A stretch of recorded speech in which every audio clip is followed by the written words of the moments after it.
everybody, and welcome to another episode of Morelia Python Radio. In this episode, we are talking with William Filipek of TJW Exotics. William is into a bunch of species of pythons, and in this episode, we discuss his approach to keeping them and some of the breedings that he's done. We also hit on his thoughts on the reptile hobby and some of the differences between the ball python hobby and the rest of the python hobby.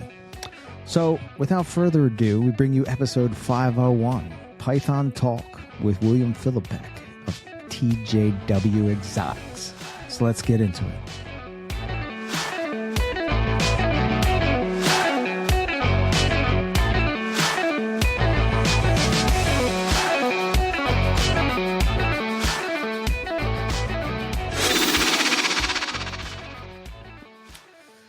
All right, everybody, welcome to episode 501. And tonight we're talking to William Filipek from TJW Exotics. But first, Owen.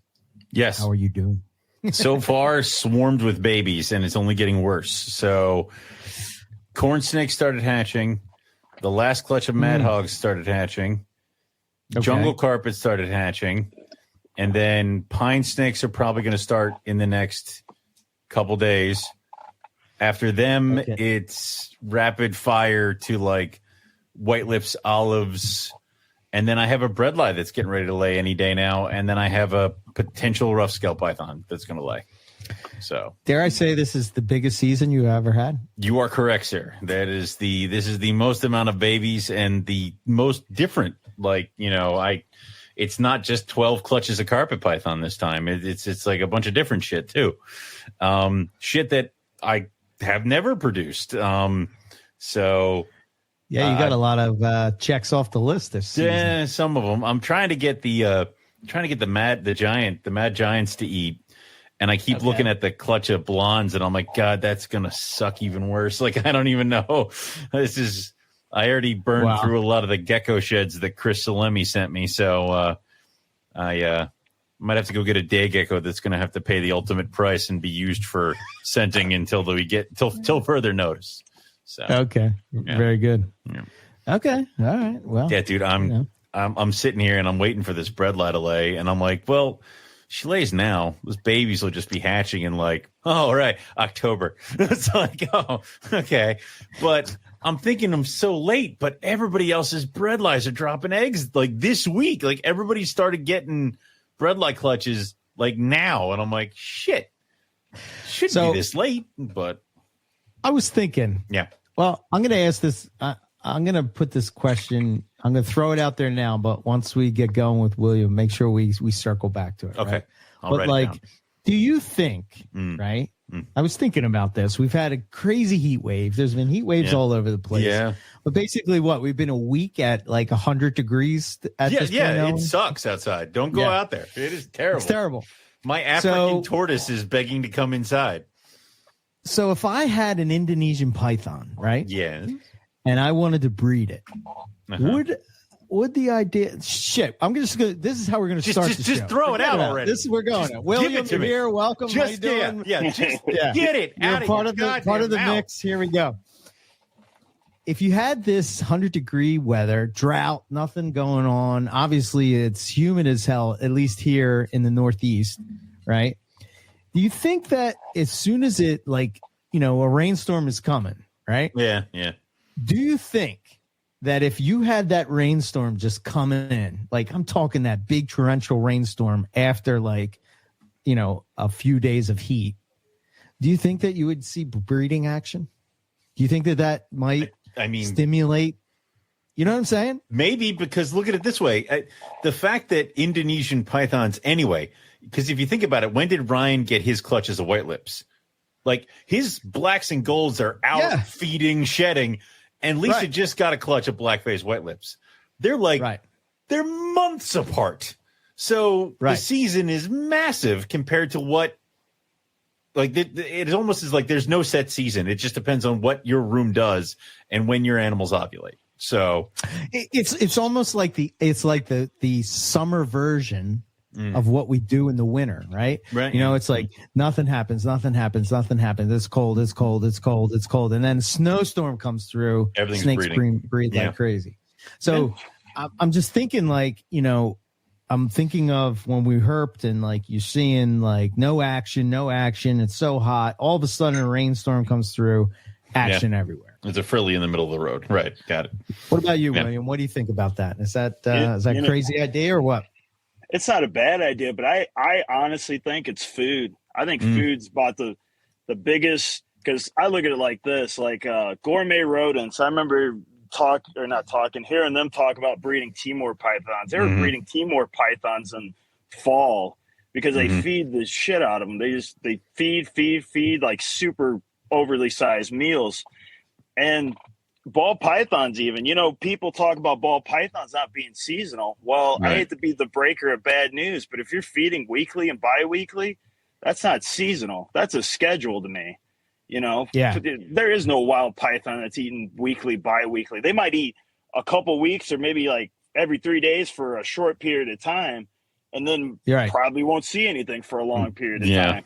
So I think, because I do it with ball pythons now. I had such a rat shortage this year that I had to do like the Vin Russo method, not feed them, and then all of a sudden, bam, feed them with meals that almost looked like they were going to regurgitate it. Like you were like, you may not be able to eat this. So, and they, for the most part, it works. So I truly think it's food. I think food really, because I was listening to it's not to say hydration or water or rainfall or the barometric pressure don't change anything, but like I harken back, I listened to that Terry Phillip one. No, not Terry Phillip. It wasn't Terry Phillip. It was Daniel Natouche. Daniel Natouche was talking about all the female pythons he dissected across the green tree, retics, and I don't know if it was Curtis or Burns or Bivitatis. He said they all had follicles. They have them year round. So something has to trigger them to go. I just think food might be that ultimate, like, all right, plentiful food. I think I might have enough. Yeah. Because I've had ball pythons where, you swear they couldn't lay a clutch, but they give them a couple big meals and it just enough to push them over the edge to ovulate. I do like the idea because, with my gold, she's eating medium rats all year. And then it just so happened when I warmed her up, medium rats, springtime medium rats become a hot commodity for rodent breeders and stuff like that. Yeah. And they also go up in price. So it was easier for me to get large rats. And I threw her a couple larges where I was like, oh, all right, just go sit in your bin and digest, please. Like, don't puke. And she ovulated. So now it's like, all right, cool. Every year now, I'm going to torture you with large food at this point. Like, I'm going to throw something bigger at you. It's so much easier to do that too, because now you don't because if you're doing small meals, you have to do them in a short period of time. Yep. And I don't have time to separate everything. Thaw rats, feed. I got to work a day job. I'm not like Ryan Young or Nick Mutton who can feed these small meals all the time. You get one meal, and I hope that lasts you for at least a week, if not two, during the times I do feed. Right. That's a pain in the ass. I tried that like every 3 or 4 days, or not 3 days, but 4 or 5 days. And that's a fucking pain. And and especially with the species I know all us deal with, you don't want to leave them together and accidentally defrost rats, or otherwise you're missing a snake or something. Yeah. Oh yeah. Or you got to put the snake back together after the other one is ripped in half. It's like, I've gotten to the point now where all my I have to settle into the big colubrids, like the big Asian colubrids, because they're the closest to a python feeding schedule I can get by just dumping food at them. Because I'm trying to raise up baby corn snakes. I'm like, why won't you grow? Oh, right. Yeah, I got to feed you every week. Like, damn it. So it's one of those things where now I just have all my tiny colubrids just become garbage disposals for what the pythons don't eat. So, yeah. There we go. Well, I'm sorry I jumped in that way, but he got all excited. Let's rewind. I don't know. It just episodes, popped in my head. Is the first one he goes sideways. Yeah. Well, got to spice it up. We're at 5:01 now, so yeah. Oh man. Go ahead, Owen. Anyway, Philip, welcome. Philip, what the fuck am I doing? William, welcome to the show. That's his last name, man. It's been a long week, man. It's already Monday. God. But obviously we want to talk to you about how you got your start in the reptile industry, because you were kind of talking about a little bit before on the other channel before we had to jump back over here. So I did want to kind of touch on that a little bit, of how you kind of got your start in this. Yeah. I've always had an interest in animals as a whole. It wasn't just reptiles. Mm-hmm. I remember my parents taking me to like the St. Louis Zoo, because I'm local in the Missouri area. So I went to like the St. Louis Zoo, I had my grandparents live in Chicago, so I've been to both of those zoos. So I've always been around animals. And then it was probably 1998, and it's crazy. I remember this. I remember we were having like 3 channels, and we had one channel where it was, static as shit. And you had Steve Irwin catching a parenti, and I was like, that's cool. Yep. And that hooked me that probably hooked me more so into animals. I won't say just reptiles. Reptiles, probably fast forward to 2008. It was around the time Barcheck started doing his YouTube stuff. And I was a big YouTube kid. I was around when the forums were around, but I never got into the forum stuff. You've seen on here, I'm not a big tech guy. So like being on a forum, it just wasn't my style. But I did like videos and stuff. Hence why Steve Irwin and them caught my attention, because I was always in the visual stuff. So Barcheck like introduced me to the reptile industry. And then I saw all that, and I was like, man, I didn't know there were so many different species. And then, that's when I went to the local pet stores. Then they told me about the local reptile show. Went there, and I got hooked on. I was only allowed to keep geckos, like leopard geckos and pyxis geckos and stuff. So I kept those and bred those for a few years. But I've always had a fascination with snakes, but just never was allowed to keep them. And somehow my dad convinced my mom when I was young, like, hey, maybe it'll keep him out of trouble. Yeah. So I ended up getting a snake. And it all went downhill from there. And then it was probably fast forward to 2012 to 2013. I'm sure both of you guys know who he was. Is Ben Rennick. Ben Rennick was a big name, just in the herp community as a whole. And he was our local hero, as you'd say. He was the guy that everyone knew, and he was like the little celebrity, I guess you'd say, especially in the Missouri area. Well, right. I asked him, I said, hey, could I come out and check out your facility? He was always cool. He'd always invite people out. It was no big deal. Went out there, saw his facility, was like, wow, this is crazy. I never seen something to that size before. I was outside of what I saw, like Brian Barcheck or anything, never seen that kind of stuff in person. Well, I asked him, I said, I think it was the second trip I went out there. I eventually asked him, I was like, hey man, if you need help, I'd love to come up here and, just clean and, shoot the shit, just whatever. Cause I was like, just to do that kind of stuff was a dream come true, or would be a dream come true. So he said, yeah, and I'll pay you in snakes. I go, what? People get paid well, they are no done. Yeah. Dude, that was the last thing in the back of my mind. I was like, dude, just working here. Great. Didn't care about getting paid in snakes. I was like, that was just a bonus. I was just like, sure, fuck, I didn't know this was a thing. I want to say that I think I've been paid in snakes over the last 12 years, because there's some shit over here that, right. Eric's collection has bled over into mine. So I want to say that there has been some payments in snakes, so. Oh yeah. Yeah. Yep. So eventually I started working for Ben, and he kind of gave me, I tell people, you get very jaded when you're on the outside of the reptile community. You look at this, you see all these YouTube stars, you see, don't have to be YouTube stars, but if you go to like a big show, you see these big breeders and you look up to them. Well, when I started working for Ben, I got real jaded until I start working with them, and you kind of see how the reptile industry really is. And not to say in some ways it's kind of like, Yeah, but you gotta get past the curtain, You get past. Well, it's like anything. I tell people it's like, because I'm into powerlifting, so it's kind of like when you get into that industry, you just look at a bunch of these big, strong guys, but when you look behind the curtains, it's a little different. Whether it's bad or good, it is up to the individual. But like I said, I'm not dogging saying all of this industry was, dark, and not saying what Ben was doing was bad either. I'm just saying, like, as far as like, I got to see how some of these big breeders I looked up to, how they interact with each other. Because this is back where you probably hear, I don't know if you hear it, but I hear it now where a lot of people talk about back in the day how everyone was shitty to each other. I still think people would be shitty to each other. I don't think that ever changed. I think they're just quieter about it now. Yeah, right. Yeah.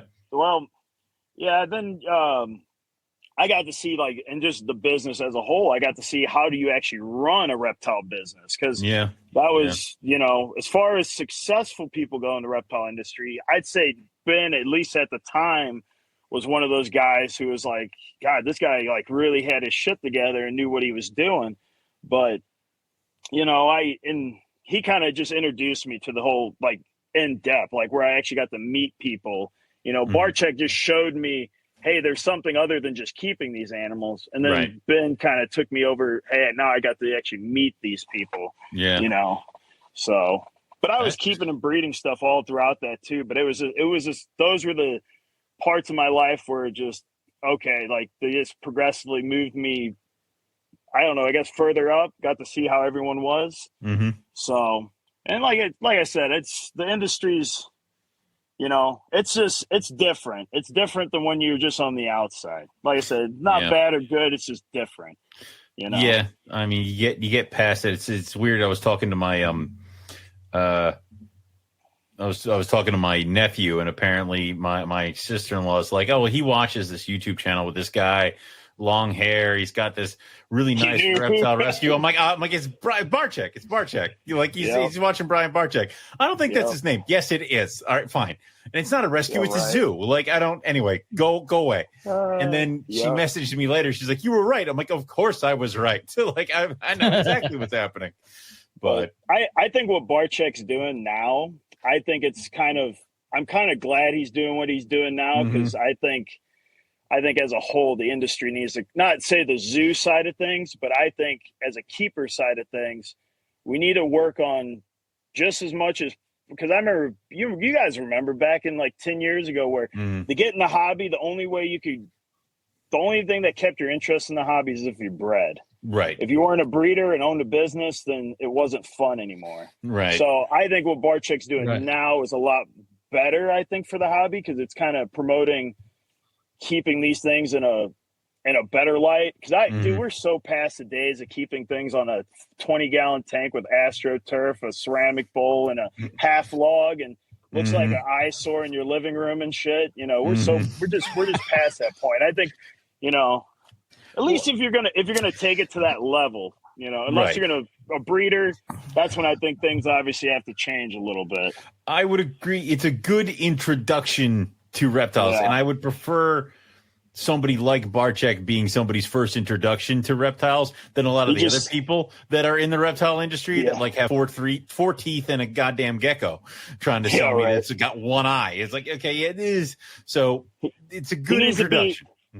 Only thing I'll give him though, or as far as like a little, just quit bringing shit like alligators and big constrictors out in public like that. Please stop bringing them, Petco. Yeah, like I don't do that. Please don't. Yeah, that just promotes these kids. It's bad enough we see that shit at shows. People with the Burmese python or the green iguana they bring into the show, and the Hamburg special. You walk around with the crocodile you just bought. It's like, why? Go away. Oh God, go home. I remember seeing a family. These two young women were with their children, and they had a caiman in their hand. And you just sit there, shake your head, going, "What the fuck are they doing with this?" Like, yep. Yeah. I've seen those. Yep. God. I think I saw an interesting video the other day from I can't remember the guy's name, but he's from the UK, and he does his YouTube channel is called Snakes and Adders, but I don't know where he was talking about it. And it was like, I think it's just the world in general, right? But you have these two sectors of the hobby, that you're, it's funny you bring up the whole, like the AstroTurf and the water ball, the stuff, the 80s, right? 80s and 90s. But like, it's such a good point that he made. He's like, if somebody is in the hobby and they're keeping animals a certain way, or they're trying to progress the hobby, you don't like get the other half that's sort of reluctant about changing the ways that they've done things for so many years by fighting with them and attacking them, maybe just encouraging them and saying like, oh, okay, so you're still keeping in a rack, but maybe put in, some kind of, I don't know, whether it's like a branch or something that it can crown something different. I hate using that word enrichment. I hate using that word. But I guess that's what it would be. My biggest problem is my issue with the naturalistic bioactive. To me, I'm hard set on that needs to be the future because if you're keeping reptiles and say that animal hides most of the time, if you got to look at it just a shitty enclosure, that is rough.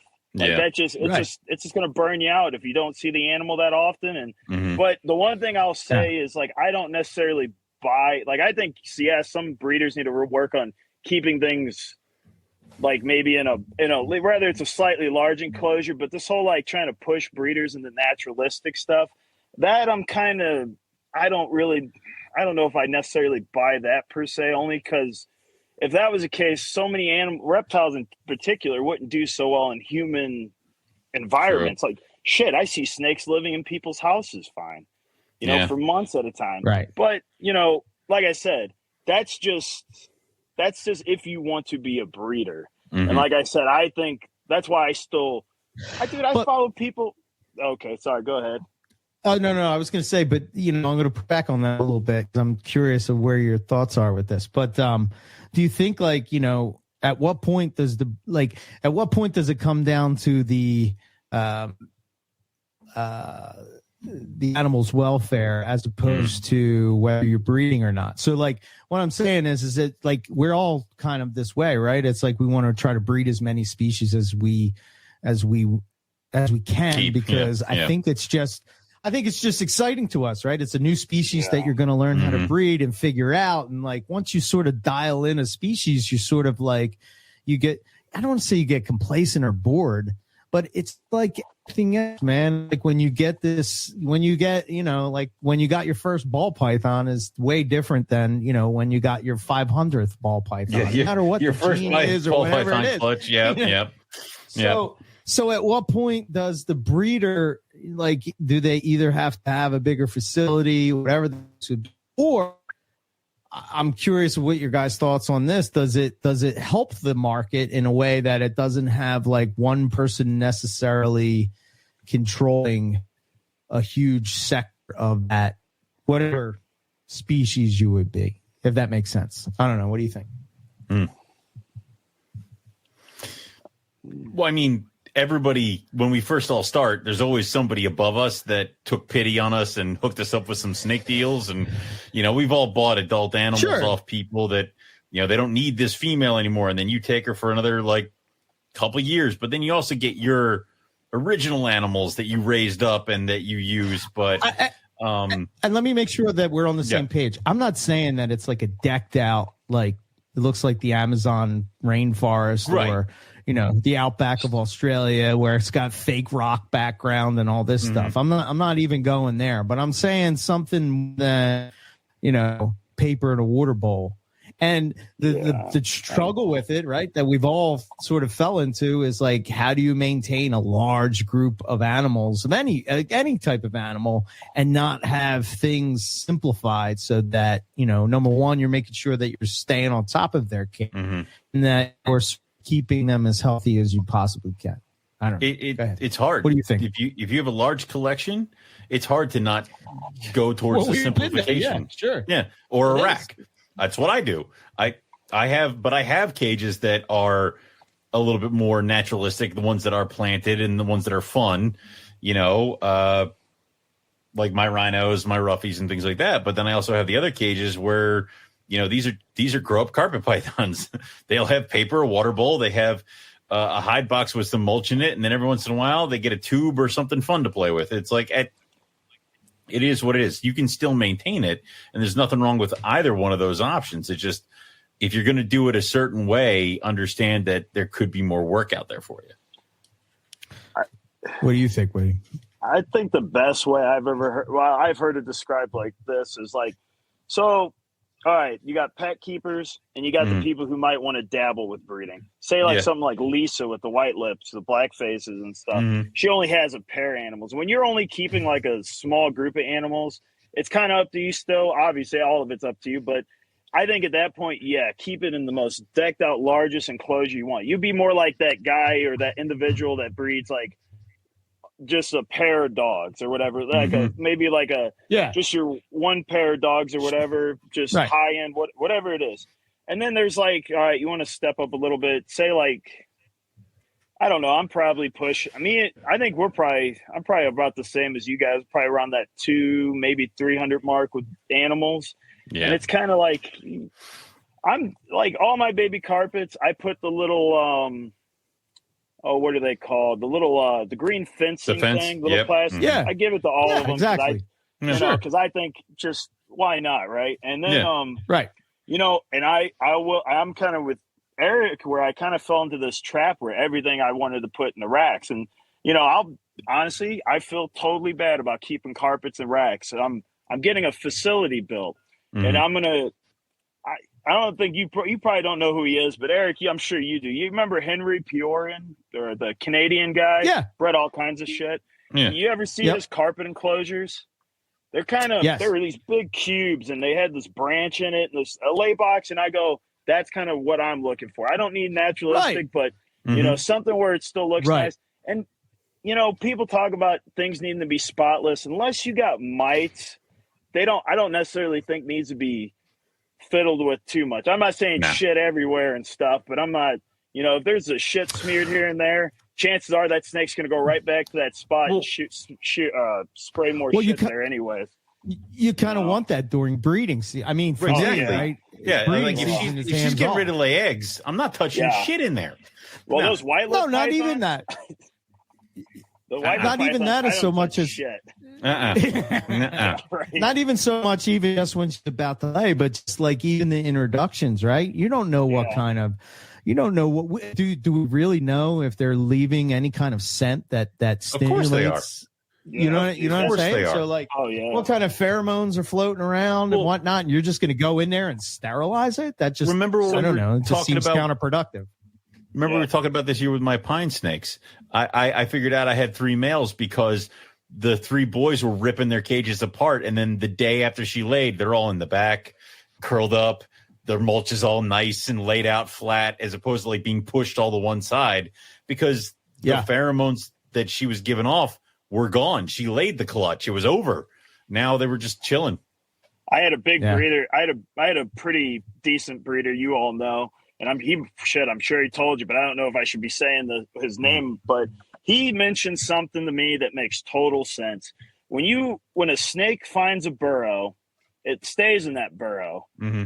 When that snake dies in that burrow, another snake comes right in and just lives right on top of it. Yeah. I go, I'm not saying keep dead snakes in there, but I'm saying these animals can handle pretty horrendous things and still be okay. I'm not promoting people to this now, but I'm just saying. We're not promoting animal abuse. We're saying that you don't need to bleach everything to the point that the snake can't breathe. Yeah, But I'm kind of with you guys. I remember in the early NPR, we talked to Sean Christian, and one of the things that he said that stuck out to me, basically 10 years ago at this point, was that, are you hurting the animal long term because it's not building any, you know what I mean? Like if you're not exposed to any kind of anything, your immune system is going to be shit. So then, I don't know if that works. Like, obviously I don't have any kind of scientific data that would prove that or any kind of paper or anything. Well, my thought would be that, I don't know, isn't that just how oh, Justin, please forgive me if you're about to hear what I'm about to say. Isn't that how germs and viruses and stuff kind of work, right? You know, you have like bacteria does, yeah. Yeah. Okay. You survive or you don't. It's kind of one of those. Yeah. You know, you build up immunity or you're dead. Yeah. So but I'm totally with you though. As far as like, I think as far as the breeders, I honestly though, most of you guys do it pretty well. I mean, like Nick for being the size he is, he still keeps stuff. I think as good as you possibly can for like a bit, his size of a breeder. I think it's I don't know. The ball python, that one kind of still, like, I don't know.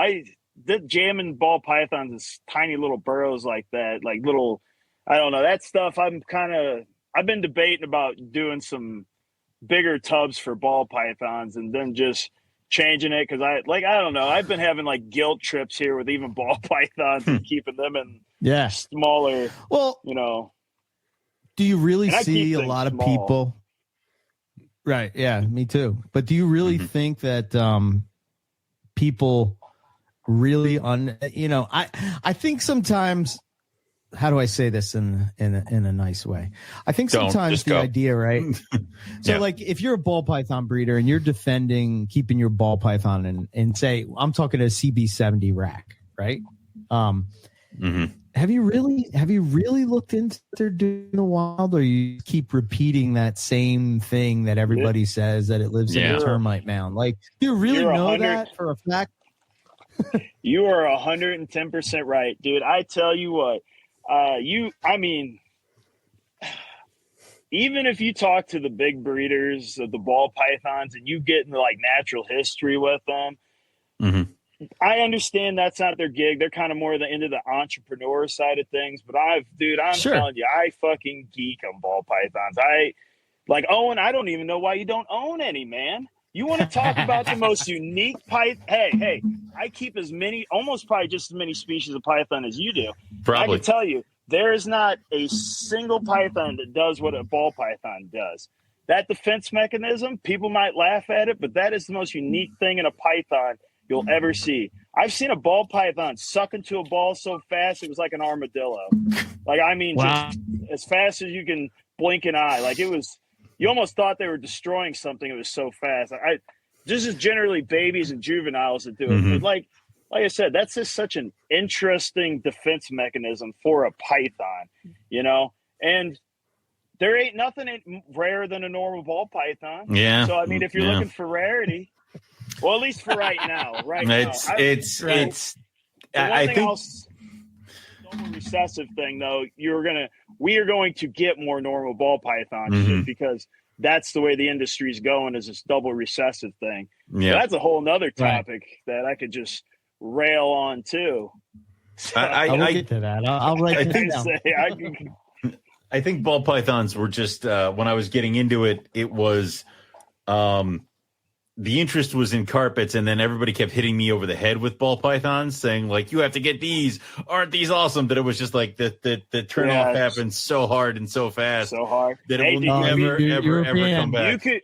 You could be the guy who makes normal ball pythons. No, or I could not, and just continue on. I got a harsh bit of reality for you too. Do you know what species has a very similar personality to a ball python? Don't know. A rough scale python. I disagree heartily. Yeah. I have to say, dude, they're both super placid. They're both like. Super placid my ass. My female's a bitch. You can get ball pythons like that too. I've had a ball python where the most painful bite I ever had was from one. From any don't python. Like Eric. Every time we go someplace that has ball pythons, he gets bit. I get bit. Yeah. I never get bit by carpets. Always by ball pythons. Always the ball python. It's like they heard me talking trash. They're like, I'm going to get you, son of a bitch. It's because they lull you into a false sense of security because it's just a ball python, and then you know what I think it is? I think it is that I approach them like I do approach a carpet python. And I noticed as I'm watching people and they pick them up, they do it differently than how I would pick up a python. And I'm so used to working with arboreal stuff or stuff like in that sort of niche, if you will. And I don't know. They just seem to respond differently, or they just hear me talking trash and they want to bite the shit out of me. One or the other. Oh man. So, I don't even know where we were, man. We're just jumping it was all over the map. I like it. It's a good conversation. I like it. Yeah. I like it. There's no going to it. Yeah. Yeah, I kind of in the mindset of, I get the whole, obviously I'm not trying to make it difficult for people to breed or whatever, or anything like that. And I would be a hypocrite if I'm sitting here saying that, they should be a certain way, and I get it takes a while to sort of change over to that. But I guess it's because, like you, William, I'm more geeked out about, but it sees like you're more geeked out about like natural history type stuff, right? So when you start to read stuff, more so than the morphs or this or that, or, whatever's going on in the industry type of thing, or, those kind of things, when you sort of steer away from that and focus on the animal, I don't know, you start to sort of look at it. And like you, I felt guilty. Like, this is not right. Like I could do better. I could do better than this. It's not that anything is dirty or anything like that. It's just, I could do better, so I don't know. That's kind of where I'm at. I just like seeing my animals. Like I always did cages. Yeah. I always had more cages than I did racks, and I enjoy it because it makes my AM checks and my walking around the snake room makes it so much easier. I don't have to open drawers. I don't have to disturb anybody. Just walk. If I could, I would duplicate Phil Starkey's facility that he's got over in he's Germany, right? The little shelf, shelves, like they're tall. They have a shelf kind of thing going on. There's some nice lights, and it's just like bank after bank after bank. And the cages are all uniform, but like I love that. That seemed great to me. So if I could, I would. And I think that. I want to make sure that everybody understands, like, keeping baby pythons, I believe like a rack system is the best. But to what you're saying, William, you add the green fencing thing, or you sometimes I'll put paper towel holders for the you know what I mean? So you're adding that to it. So you're sort of giving them options and whatnot. The reason I always did the paper towel roll rather than the, super hides or those black hides is because it's sort of stretched across the whole tub, and the snake could be secure and thermoregulate at the same time. That was the most genius idea.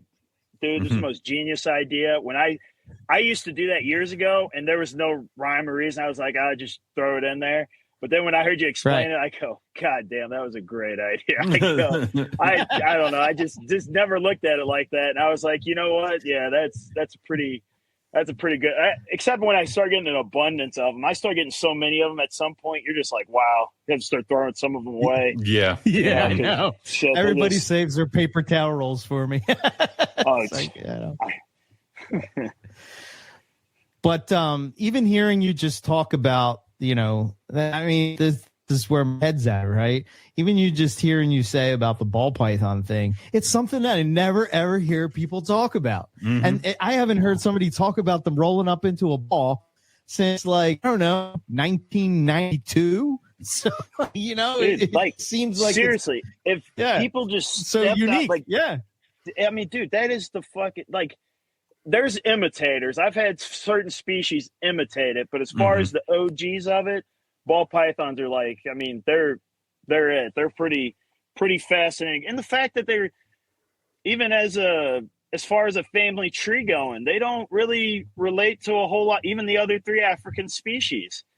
They're more closely related to like the Burms and the short tails, if I believe, if I'm right. And they're don't hardly, outside of bloods, I wouldn't even say they look much like bloods. They kind of look more like a Burm, kind of, I would say, more than a blood python. Yeah, I think, I think the going thing is that they're always sort of like, people will compare them to like an Angolan python. But when you're comparing them to an Angolan python, they're more like an African rock than they are Yeah, Angolan pythons are fantastic. They're they're in your face kind of snakes. When you open up their tub or enclosure, they come straight out at you. The only time I ever have a ball python do that is during a breeding season when they're up in that feed response. The only time I ever get a ball python to do it. But no, just their personality and just their structure is this.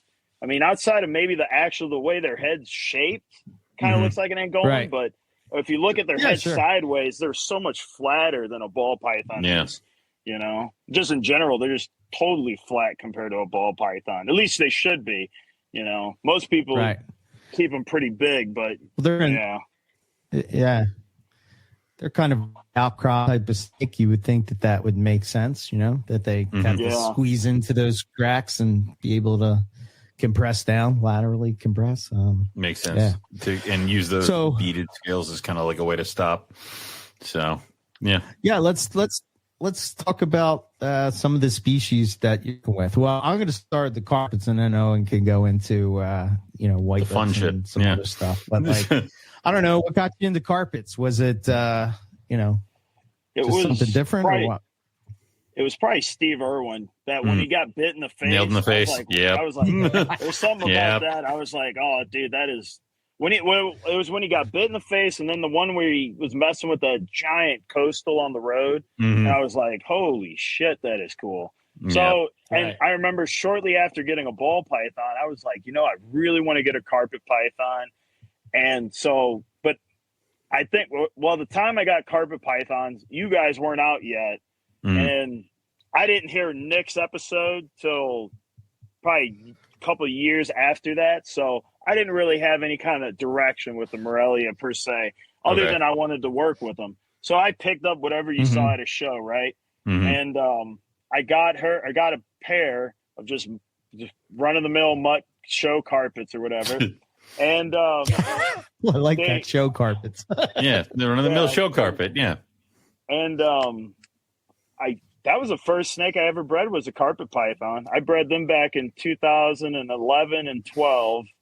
And then that's when I transitioned over to, I've had ball pythons, but then that's when I was starting to breed ball pythons, and they kind of took over till then. And then there was probably 2014 or 15, I think it was 14. I was listening to you guys' show prior, but there was something around that time frame where I don't know. I really I had an itch to work with something else because I worked with a few different species, but it was primarily mostly ball pythons. And then when I worked at Ben's, it was mostly ball pythons or reticulated pythons. And I found out quick that I wasn't a big retic guy. That stuff, that's wear and tear on your body. And I'm like, he probably had 24 retics, 6 anacondas, and 2 Burmese pythons. So Jesus. I cleaned all those on a Friday. I tell you what, I would be exhausted. I was just drenched with sweat and none of them liked me. So I was like, not big. Like I like big snakes, but not that much. Not nothing like that. But if one retic and she's exhausting, Well, that's funny. I ended up picking up a pair of ghosts from Ryan Young because I have an affinity for the ghost gene coming from Ben. That kind of as long as they're not assholes. If they're terrible, then it's one of those like, did I miss them that much type of deal? But we'll see.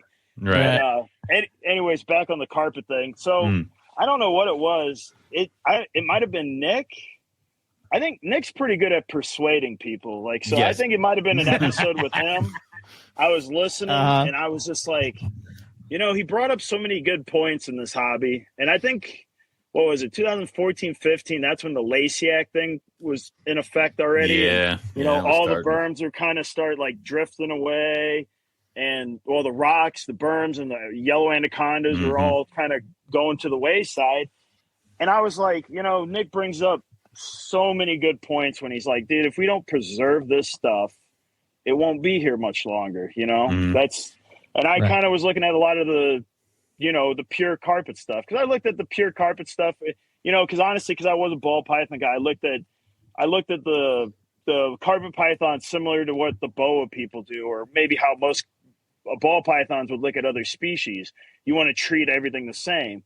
So you look at all the morphs and the carpet pythons, and the morphs always appealed to me. And I was like, oh man, I want to get all these morphs. So I gradually start picking up some morphs. And then at some point, I think that's when probably only a few at the time. And then I listened to Nick, and then that's when I listened to Nick do, his good old rants he gets on. Yeah. And that's when something clicked. And I'm like, well, why do I need to? I work with all these ball pythons for morphs. I don't really need to work with all these different morphs in Morelia. And I like some of them. I got a sucker for albino because that was one of the first snakes I got was an albino ball python. So I have a soft spot for albino stuff. And sure. There's a few other morphs that I generally like, but for the most part, carpets, like Nick said hundreds of times, they just don't need them. They're beautiful the way they are. So I kind of latched on to Nick in the beginning, like when I really got hot and heavy in the Morelia, probably rediscovered my interest, I guess, again, or that fire, rekindled that fire. And, Nick, you get on that phone call with him. Shit, I think I ended up with like 5 or 6 carpet pythons at the time. Yeah, you call about one, and he's like, "What else you need?" I'm like, "No, I don't need anything else." No, that's not true. What else you need? And he talks to you for another hour until you answer the question. Yeah. And then you just end up just sending them like way more money than you anticipated on sending them, and then you end up with just this giant collection of. That's how I ended up with just a pretty good sized collection of Morelia. So, and. Yeah, that's kind of how my Morelia kick got started, and it's still there. Yeah. Now your one inland was in the NPR calendar. So and I think we'll get into maybe what you're working with. I know there's another one in particular that it's probably me, you, and Nick are probably I think the only people that may have them, but. Before we get into that, inlands. Do you agree they're underrated? Like, come on, give me your Nick Button speech on. Yeah, come on. Listen, I'm thinking about adding inlands. Convince me to add inlands. They are such a physically different carpet python. Like I've found mine are like stockier carpet pythons, and they're just right. Now, the one thing I kind of could disagree with Nick and stuff is, the most bites I've ever taken were from inlands during late night feedings because I feed at night. So I set myself up for failure. Yeah, most of them when they're up at like you pop that drawer open and they just latch onto my hand. That's probably the most bites I got were from inlands. But hey, I'd rather them have a great feeding response than not one at all. So that is I don't mind. But and their color, they're just so drastically different than everything else. But it's definitely one of those you got to see in person. You see it in person, then it draws you in. Because you can, like you guys said, you can take all the photos you want, but there's just something about, especially that belly, man. Like shit, I'm surprised more ball python people aren't into inlands when they're into yellow belly stuff. When I think an inland has a cooler looking belly, I'm just just my opinion, but I don't know. It's just such a neat carpet python, and I don't know. I'm shocked. They're just. Like I said, I just think it's one of those. They just once more people get exposed to them, like at shows, I think they'll take off. They'll take off because they're at that price range where they're not that bad. Because I remember seeing them back in 2012 at Tinley when Todd and them brought like the Schofield line or something. Yeah, they were like 2,500, $4,000 for something. And I'm just like, God, those are cool, but man, $4,000. Yeah. Well, at the time, 2012, that's when I was like, man, people spend that much money on snakes type of stuff. So that was a little like, oh, that's crazy. Still had the sticker shock on that you have to get over very quickly. Yeah. Yeah. And Tinley was a hell of a place to find that out at too. Yeah. Yeah. So, but no, they're my favorite of the Morelia. Okay. I think they're the coolest as far as just their looks, their personalities, and like I hear you guys say hundreds of times is line breeding, man. There's so much potential in line breeding with those things. Yeah. Oh yeah. Yeah. it's untapped potential, man. It's you know, if I was coming into it now, that's where I would go. You know, that would be my direction. You know, because it's just untapped. Them Darwins, and of course the Cape Yorks. How do you like that? Yeah. Oh, dude, they're really cool, but they're terrible personality wise. They're fucking mean. That female will light me up if I get anywhere near her tub or anything. She doesn't deal with like hands or anything. Even like she's very like, she won't strike, but she's quick to turn back on herself to try to latch onto you. Oh, yeah. She has such a big head. I'm not having that happen. I'm just like bueno there. But yeah, they got those big chunky heads like you know, like IJs have, you know. Yeah, that's how I say it. Oh yeah, they're like the pretty asantic version of an IJ. Yeah. I think they're a little cool. I think they're a little cooler, but you know, not to say like no jabs on the IJs. There's some IJs you have that I've been patiently waiting for you to breed. I know. And then if I'm lucky enough to get you to let go of. That's the problem. It's a several step program. He's got to breed it. Then he has to be maybe I'll let this one go. Yeah. Well, my thoughts have changed on that. You know, it's been in the past where I would keep that stuff back for myself for future breeding stock. But since I'm not really looking to be a full-time breeder at this point, that's not really a thing. But what I've learned is I just hate selling snakes. So now you're in the inner circle, man. When you're in the inner circle, you know, you just they're like, he just calls and says, "Get this thing out of my house." Yeah, all right. Like yeah.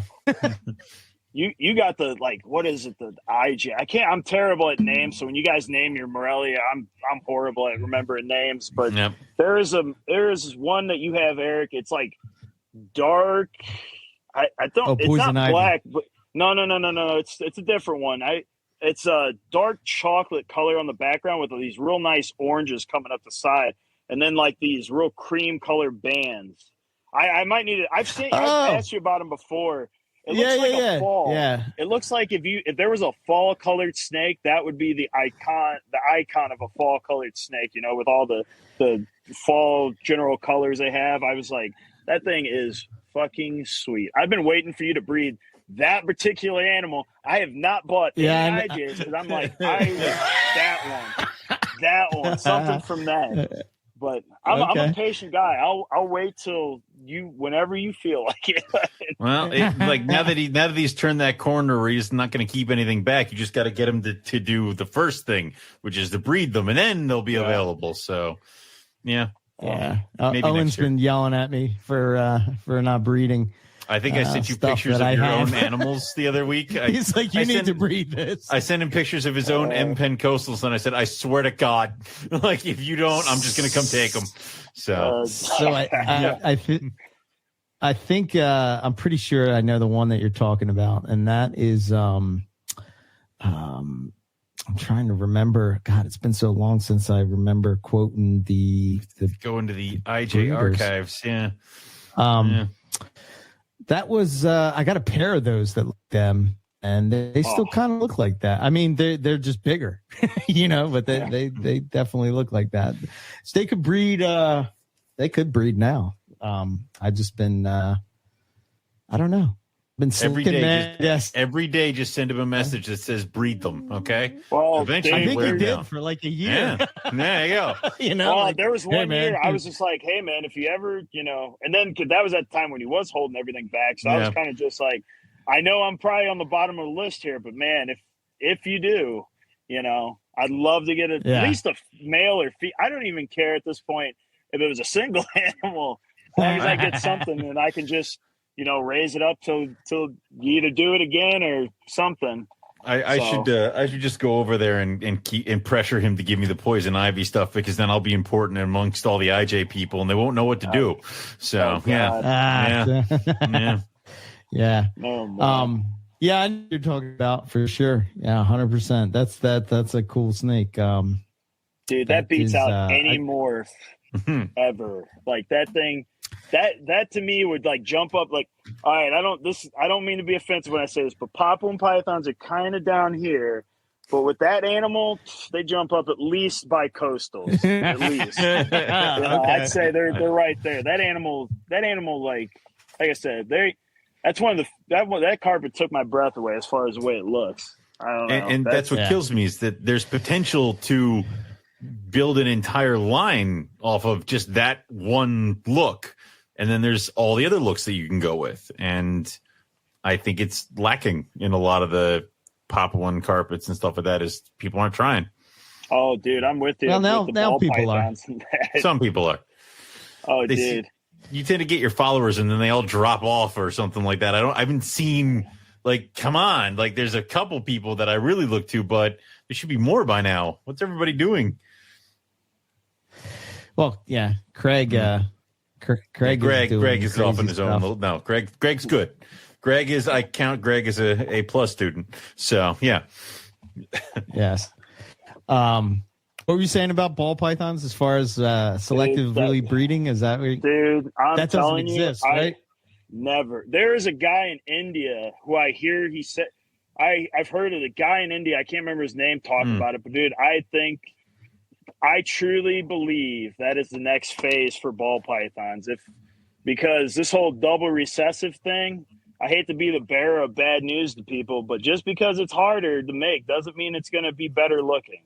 The problem, people think if I just jam all these like multi-recessive genes and it takes decades to make, it's going to be worthwhile me getting that end result. I mean, it might just come out like, and aren't there several ways to make an all white ball python? Well, dude, there's multiple ways to make a pied-looking snake too, and we're starting to get that with like the clown pied stuff, where you're starting to get an orange snake with a black stripe down its head, and that's all you get. And I go, wow, this sounds like we're going back to the incomplete dominant days where we just threw a bunch of shit together and got 6 or 8 genes, don't know what it is, and just said it's worth $10K or whatever it is. That's kind of the vibe I'm getting now. Jello at the wall, got it. Yeah. Yeah, it was always like I remember I've talked about it on the show. Like, I'd say it was probably around like maybe 2014, 15, probably 14. Me and Rob were walking around the show of Tinley, and as we're walking around, we're just looking at these ball pythons, and like I'm thinking in my head, like, man, if the people in the reptile radio days could see some of these, all these genes together, where it's probably like dream that they never saw would come to fruition. But they all look the same. They become like this sort of white snake, beige almost, patternless. Like, I don't know, man. It was like, this is garbage. Like, what are you doing? Like, there's such a cool pattern on these things. And I don't know. I'm trying to do it now. Like, I'm trying, like, I could, like, there's a gene, it's called the puzzle. I don't know if you guys are familiar with it, but it's essentially an animal with this just puzzle looking pattern is what it is. Cool. I mean, literally looks just like that. Or looks like what it sounds. And I made 2 different looking puzzles. There's a traditional real blocky pattern, and I made a striped one where you get a single stripe and these floating alien heads down the side. And I go, dude, you can make 2 different lines here. A stripe puzzle line and a traditional pattern puzzle line. The only reason I didn't do the stripe line is because I had so many males at the time. I was like, I literally can't keep all these. But now I'm thinking about buying some of those back from people just so I can, do that very thing. Is that the snake? I can't. I don't think that's the picture. Right. I don't know if that, but that look, I'm like really into that, like real dark chocolate look, into the orange with the creams on the side. That is mint there. That does it for me. VPI. That's my kind of look. But yeah. Sorry, I didn't mean to distract you with that. It just popped up. Oh, you're good. So I was like, oh, shit. You're good. Yeah. But selective breeding. I think I just don't understand why more ball python people haven't picked it up yet. I know why. It's because we're all followers. We want to follow what the big guys are doing. And we want to follow that trend. But I tell people all the time, I go, you need to be more creative than that. I mean, if you wanted to like the line breeding thing, like I hate Desert Ghost, right? Desert Ghost is the biggest cop out gene in the fucking whole industry, because people will take dog shit looking animals, breed a desert ghost to it, and then boom, the homozygous form's pretty. But then the heterozygous animal looks like dog shit. It's all brown, and I've seen some people with horrible looking heterozygous animals, and then their homozygous form is pretty. So I don't know. Like I just have such a polar opposite way of thinking about things for the ball python. Rather it's a good thing or not, I guess we'll find out. But like, I don't know. I just never. Yeah, you kind of have really vibed with them. You kind of have like I would say the more so there's like ball pythons and everything else. Or let me say, I think there's ball pythons and retics probably fall into that same thing where they're trying to make as morphs as they can. Deal. I'm getting kind of nervous with the blood python community because I'm almost starting to get that vibe. I'm not saying they're there yet, but I'm saying that it's I don't know. There's like this, because it's attracting a lot of the ball python people. But the problem is the ball python people are so focused on their mindset of thinking about something, they're not willing to change. See, when I got into the Morelia, at first I was like, treat it kind of like a ball python. But then once you guys, like when I start listening to you guys, you got to be willing to learn and take in advice, or, listen to people. And then there's so much, like Nick, like fucking Nick, you follow Nick and you see all the line breeding projects he's accomplished, and you go, why can't I do this with a ball python? Because you can. You just got to be willing to do it. And that's the problem, is no one's willing to do it. They want that formula that Justin instant gratification. Yeah. And it's not just them. This has gone on from the beginning. Like I remember like when first ball pythons hit, it was like that one gene, you just produce the shit out of it, sell it for $20,000 or $50,000. And then that combo situation started happening. So now the single gene, unless it was new, starts going down. So now you make the combos, and it didn't matter what it was worth $10,000 at least. Right. And now then it became to add as many genes in the snake as possible. And it doesn't matter what it looks like. If as long as it's 6 or more genes, it's worth 15,000 or whatever per se. Now it's flipped, and now it's the recessives, but it's still that, like, we don't give a shit what the recessive looks like. We're just going to combine it, and just because it's hard to make, okay, it's worth this much. And that's But that doesn't make sense, because like, why would you want to be known for, like, what if I produced a carpet and it was like ugliest fucking thing you've ever seen? Like, why am I going to be like, this will be my cornerstone of Rogue. I will make it my thing. This butt ugly carpet. Like, yeah, I don't know. The ball pythons, you just need I don't know. But it's one of those things I could preach this all day, every day till I'm blue in the face. I have to show people this is what you can do. Otherwise, they don't give a shit what you say, unless you have proof. Right. And like I got some projects like and you probably won't care, but I could send you photos of like line breeding ideas I have that I showed Nick, because I thought, dude, I can do some really crazy things with this. And not to mention, like, most ball python people think line breeding is just making something look pretty. No, I can make something look totally different than what the genes originally had in it. Like, man, I don't know if I want to divulge this or not, but I hate Desert Ghost, right? But there's something really cool you can do with Desert Ghost, I believe, but it's going to take time.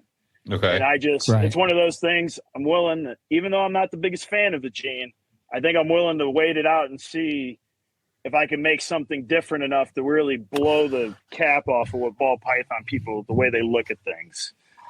That'd be a good thing. I think you have it.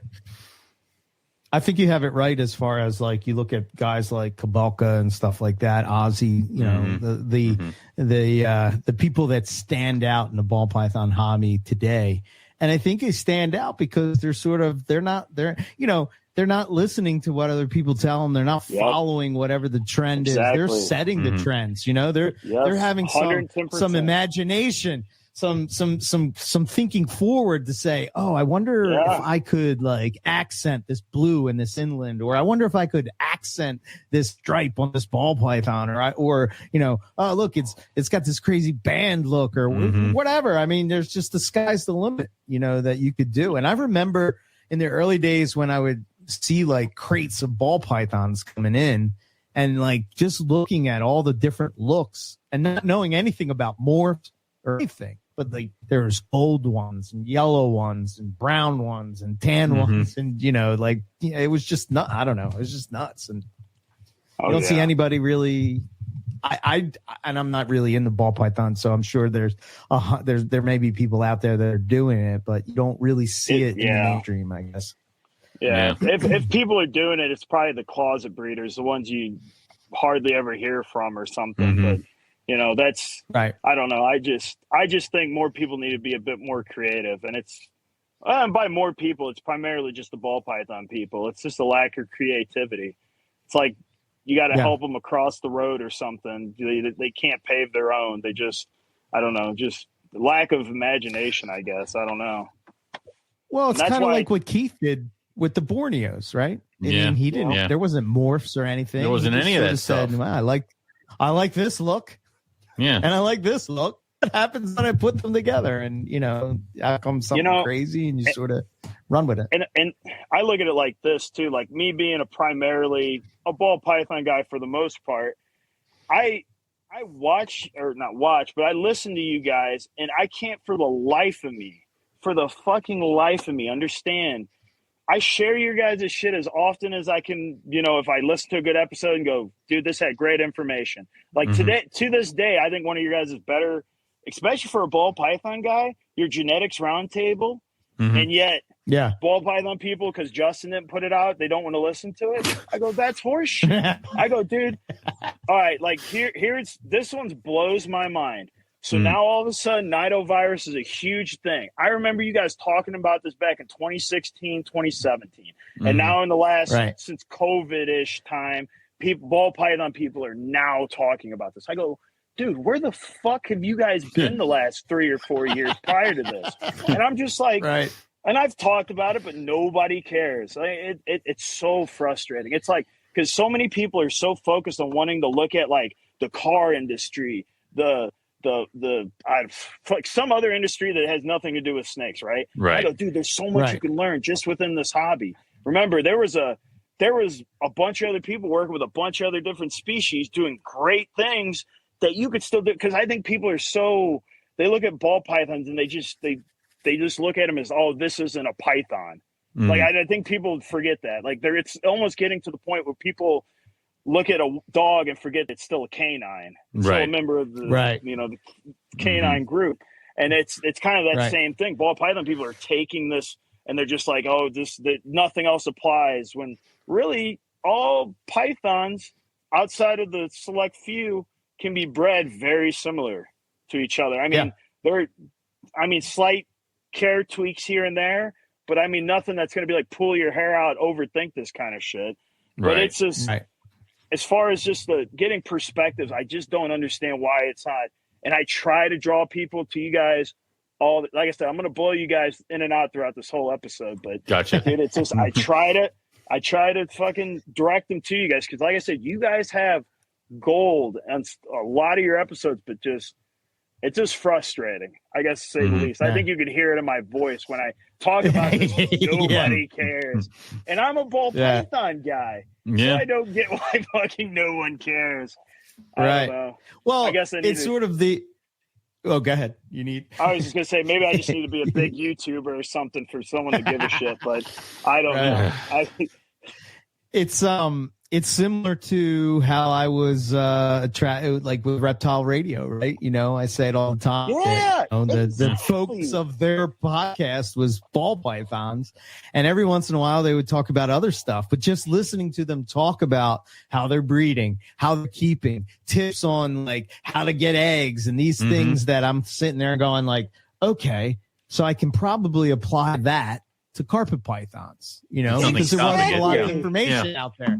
So I'm like, okay, let me try to look and see if it's the same sort of thing, you know? And I'm just listening to people talk about breeding pythons. And to me, I sort of like, you know, as much as I wanted them to specifically about carpet pythons, I was just happy they were talking about pythons. So I'm like, I look at that information or I listen to that information and I try to apply it to what we're doing, you know? So 110%. I just don't get it. It blows my mind. Like you can just see, like when I'm at a reptile show and I'm talking to another breeder usually, and I'm talking to them about like shit I heard on your guys' podcast from a well-known other species breeder, and you could just see the eyes glaze over and just the information just it's gone. Yeah, like you're just like, come on, guys. I go.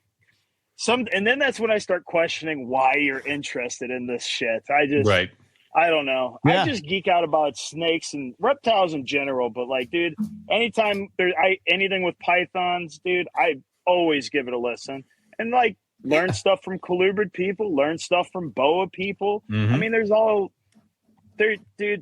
don't know. Even if you want to, I don't know. We're getting so off topic from what we were talking about. I don't even know where we're at. No, it's good but that's the problem. It's good, man. Nobody ever takes that other step to be like, well, just because it's done for king snakes, I can't do that for a python. It's like, well, what is stopping that? Like, and you know, I guess that perceived formula that everyone wants. Right. Well, people were blowing. What is it? I put guppies in water cups for carpet pythons. People are like, you can't do that. I'm like, why not? Like it. Yeah, right. Like, dude, rhino rat breeders do this all the fucking time, and look, it's working. Like, I don't understand. So. Yeah, I don't know, man. I don't know if it was because in the early days I don't want to say we ever hated on ball python, but I think the thing is like I've never hated the species, but it's just like I hated the idea of the whole. I hated is the wrong word. I thought that to your point, right? Yeah. That they were more focused on the morph side of it, and you know, where a lot of times. I got to be honest. A lot of times I would be defending ball pythons to fellow Morelia people because they started to get into the morphs hot and heavy.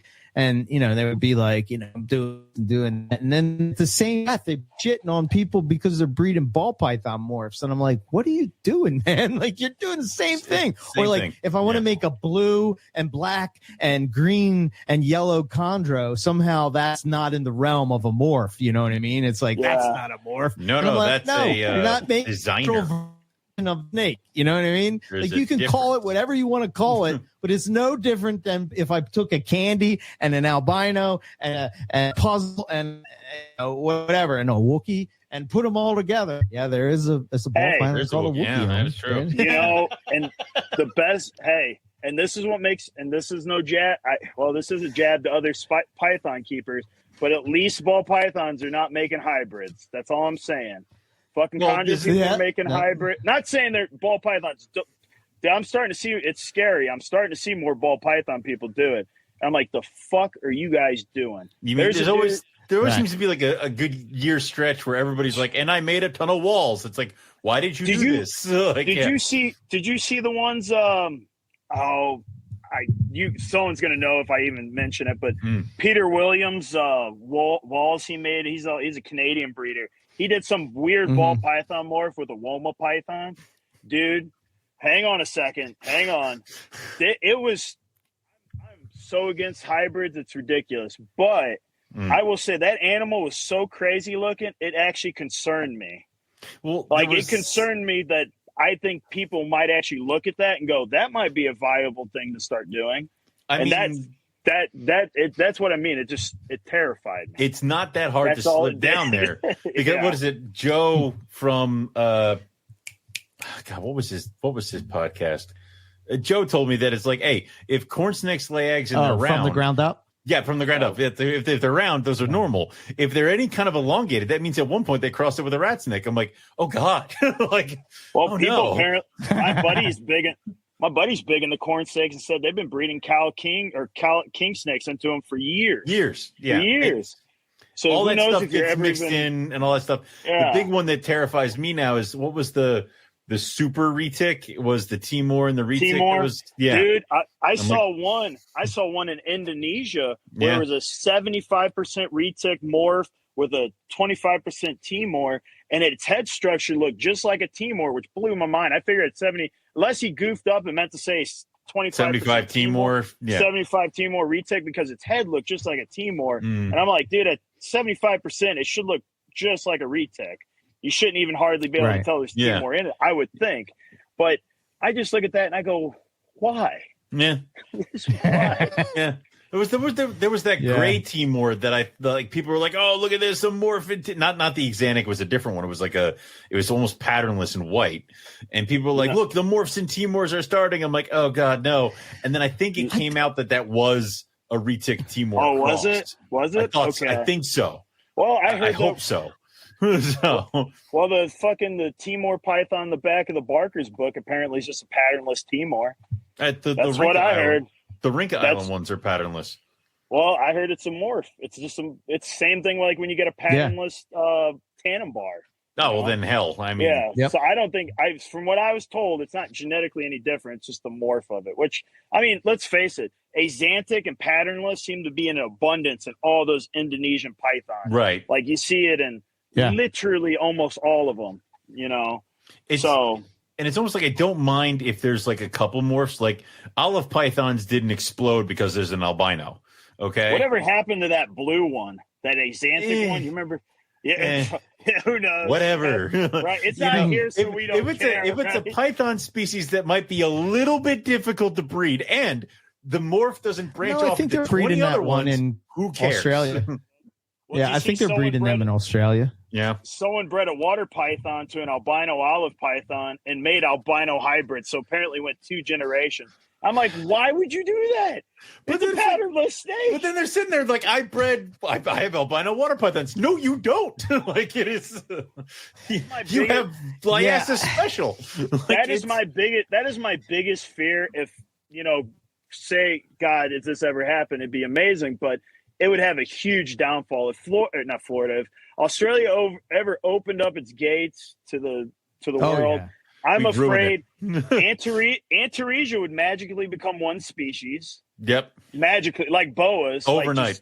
Just people with 4 different species. Fuck that. They're all one. 5 now. It's all one species now. It would happen to anything, but blue tongues would probably be the same. Yeah. But that's the one downside I see that ever becoming a thing, and it saddens me. I kind of think that number one, I think there would be people that would definitely import stuff, but I would think that the price would be so high, it would probably be people like us I'll disagree with that. I will guarantee you there will be ball python people like Will Banks or something that will fork over a ton of money. And him being a big morph, he would probably get more than Nick. I'm dead serious. Unless like everyone in the Morelia community forked, dude, that dude has money. He has, trust me, if he saw some fucking, I don't know, Bob Clark doesn't get sued for that whole IBD thing, I'm sure he'd probably be someone else who throw in a bunch of money with Will. It would be a huge, I think you guys underestimate when these guys see an opportunity in something like a morph like that, small, bunch of different colors. I mean, it wouldn't even. I mean, how hard would it be to? They would wire fill up them a bank the money that night. They fill up a bank of racks with a couple, and that would set you up forever. And you would, and like I said, you would just see that and don't get me wrong, there would be this. It would be like kind of what carpets are now, but just more hybrids per se, I guess, because they would have the purists like us, like Nick, us, and all that would just keep it all straight and narrow. But then you'd have a huge fucking pool of just like boa stuff. I would be just like the boas, I bet. Just like the boas. Everything gets intermingled. No one gives a shit. Some people wouldn't believe they're different species. That always cracks me up. There's a big boa guy that just refuses to believe there's 3 different species of boa. I'm like, okay, man. Okay. We'll go with that. Whatever gets you to sleep at night, all right? It's fine. And I'm sure he's never done scientific paper in his life or any kind of genetic testing or studies or even seen him in the wild. Yeah. Well, he's seen them in the wild, but he smuggled them. Oh. You guys probably know who I'm talking about. Okay. Yeah. I listened to a podcast not recently, a while ago, and he just was like, they're all one species. I go, oh, okay. I see. Yeah. I go, yeah. Same thing with the retic communities. Same way. They're all. I mean, they're doing Garrett's doing a good job trying to, get people excited about the wild type animals, but they're the same way. I mean, those are all just mutts beyond belief because, dude, to me, they have just as much morphological differences and physical differences as the Curtis complex. Yeah. And the Curtis. Yeah. So this is what I thought was funny. Justin and them, when they were talking about Dave was changing all his papers and switching the Stimson eye over to Children eye. Mm-hmm. And that's why I asked Justin, hey, what's the divergence time by chance between the two? Because the Curtis only was 1.5 with all the 4 species, and yet there are 4 different species. Mm-hmm. I'm sure Stimson eye and Children eye, just especially the Western, the Western Stimson eye and the Children eye, I'm sure those have a huge, fairly big difference, I'd say, genetically. It has to be. And that's the same way I look at the retics and stuff. They're without a doubt, if the Curtis complex is separate, they'll be separate, and I don't know. That's another thing too. When you look at all these other species, it's not you can kind of piece this puzzle together. You can kind of see how it's all, how it all works out essentially. Scrubs are kind of the same way. Fortunately, they weren't really morph driven.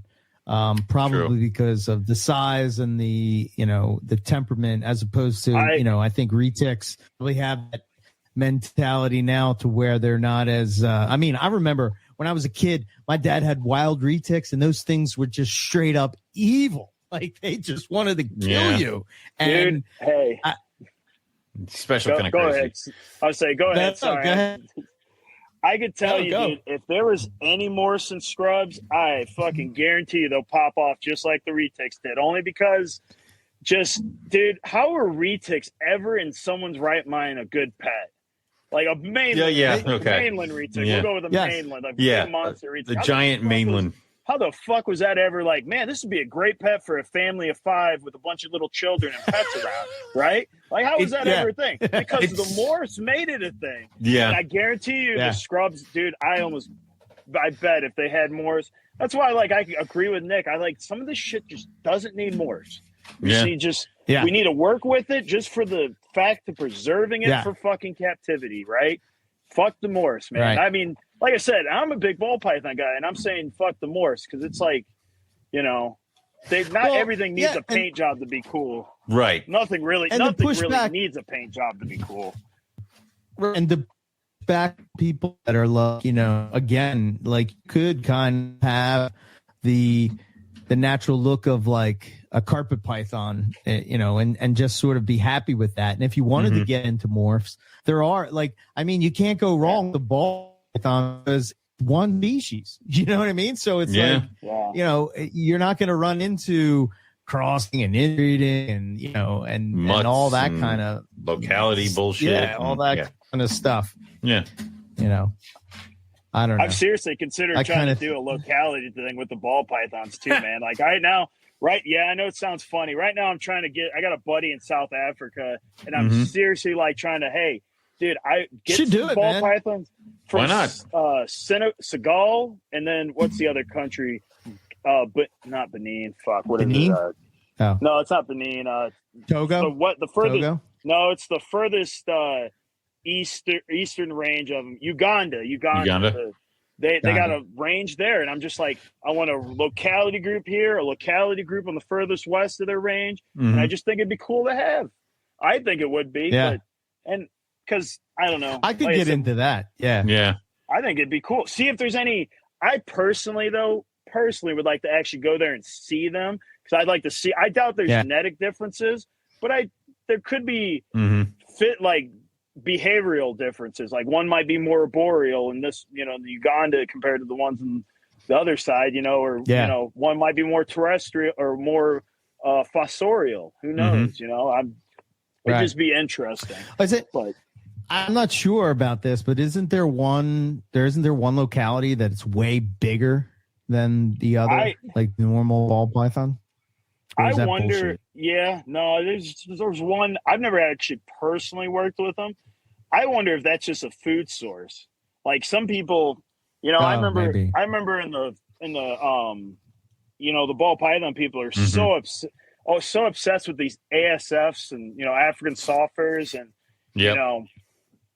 and dude, there's so many other rodent species. You guys think these are the only things they eat? There's the pouch rats, the giant pouch rats they use for landmines. Some of those are in the same range as some ball pythons. That's a fucking 3-pound rat. I'm not saying they're eating the bigger ones, but I mean, I'd put some XL to jumbo rats and some ball pythons before, so I guarantee you if it's hungry, it's going to give it a shot. So I'm sure some of those might be just food sources, just bigger prey items so they can pick up the niche, like kind of like shit. You can equate this to other species of animals, like whenever the tigers got eliminated from a lot of the Indonesian islands, the leopards picked up those niches. Now they grow a little bit bigger because they don't need to worry about getting eaten by tigers. Kind of the same thing with the ball python. I kind of see them as like, if the rock python was eliminated from that area, some of those might grow bigger to pick up that niche. And it's not something that's going to happen right away. Because when you listen to watch the movie, they talk about, a lot of the predators not being in that range. I don't know if rock pythons are still like fit into some of those countries, if they've been eliminated in some of them. But there's, if there's no rock pythons, a ball python, I'm sure be just as willing to pick up whatever niche the rock python left behind. I'm not saying they're going to be eating impalas in the next 20 years or anything, but, but steadily get a little larger. Yeah. Right. But okay. So let's talk about white-lipped pythons, because the two of you guys have both bred them. You've hatched them. I'm still working on it, but yes. Owen's patiently waiting. Patiently waiting. Did it take you? Did it take you a while to figure it out, or? Yeah, it took two seasons, so 2 years, I guess it took me. So my females I got from Ben when Ben kind of decided he wanted to focus more on the ball pythons. He got a group of captive bred ones from Chris from Mystic Reptiles. Okay. He got a clutch from him. Well, when Ben decided to get rid of him, he gave them all to me. So I had these 3 females raising up, and I didn't have any males. And I was like, do I really want to fuck around with wild caught ones? And I don't know. I was just kind of hemming and hawing. I was like, but then I think later on that year, Ryan ended up producing that clutch, and I go, perfect. I don't mind waiting to raise a male up for a while.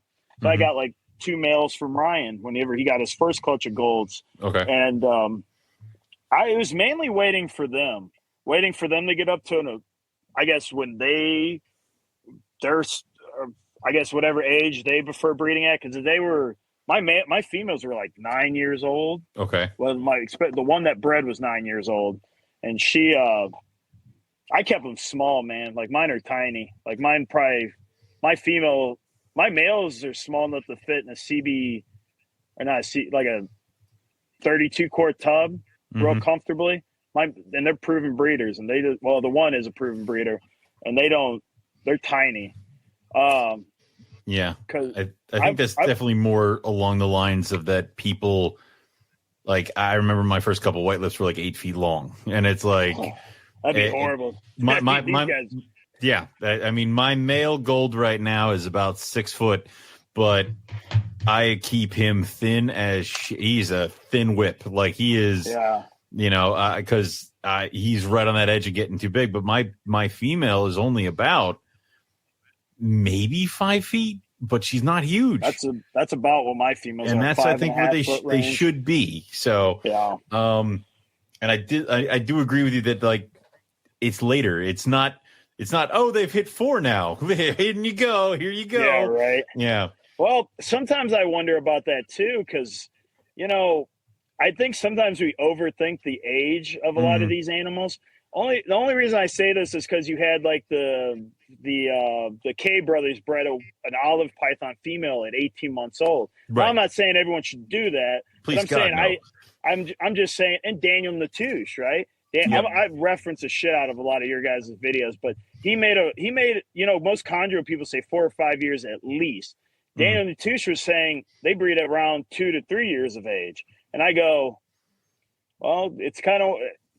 I mean, he's studying probably more of these than most people are keeping in captivity. So I think he has a firm foot to say some stuff like that with some fair confidence. But like I said, I'm not trying to say everyone breed their animals at a year and a half old or whatever. But, I think especially younger males, I'm definitely not afraid to breed them too young as long as they're not going to – this is going to sound kind of bad, but I personally keep my males in almost all species. I keep them all way smaller than the female because my motto is I would rather the female eat the male and still live after eating it. Because I saw that one dude who had a pair of Papuans ate each other and they were like the same size. That dude got so lucky that fucking female didn't roll on him. And It didn't die. I was 100% sure that thing was going to die. From what I heard, it's doing fine, and I'm just like, dude, I would much rather. This sounds bad, and it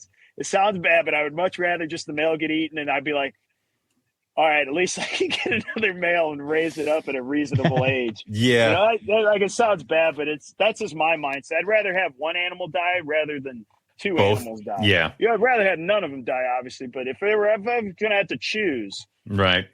Personally, I just, it's most of the time. Not to say I don't get attached to some of the males. So, I've had a few times where I've had to beat the white lip off of another white lip before. So those are fun times. Yeah. But, something interesting about that too. And I've heard you guys talk about it with like Ryan and stuff.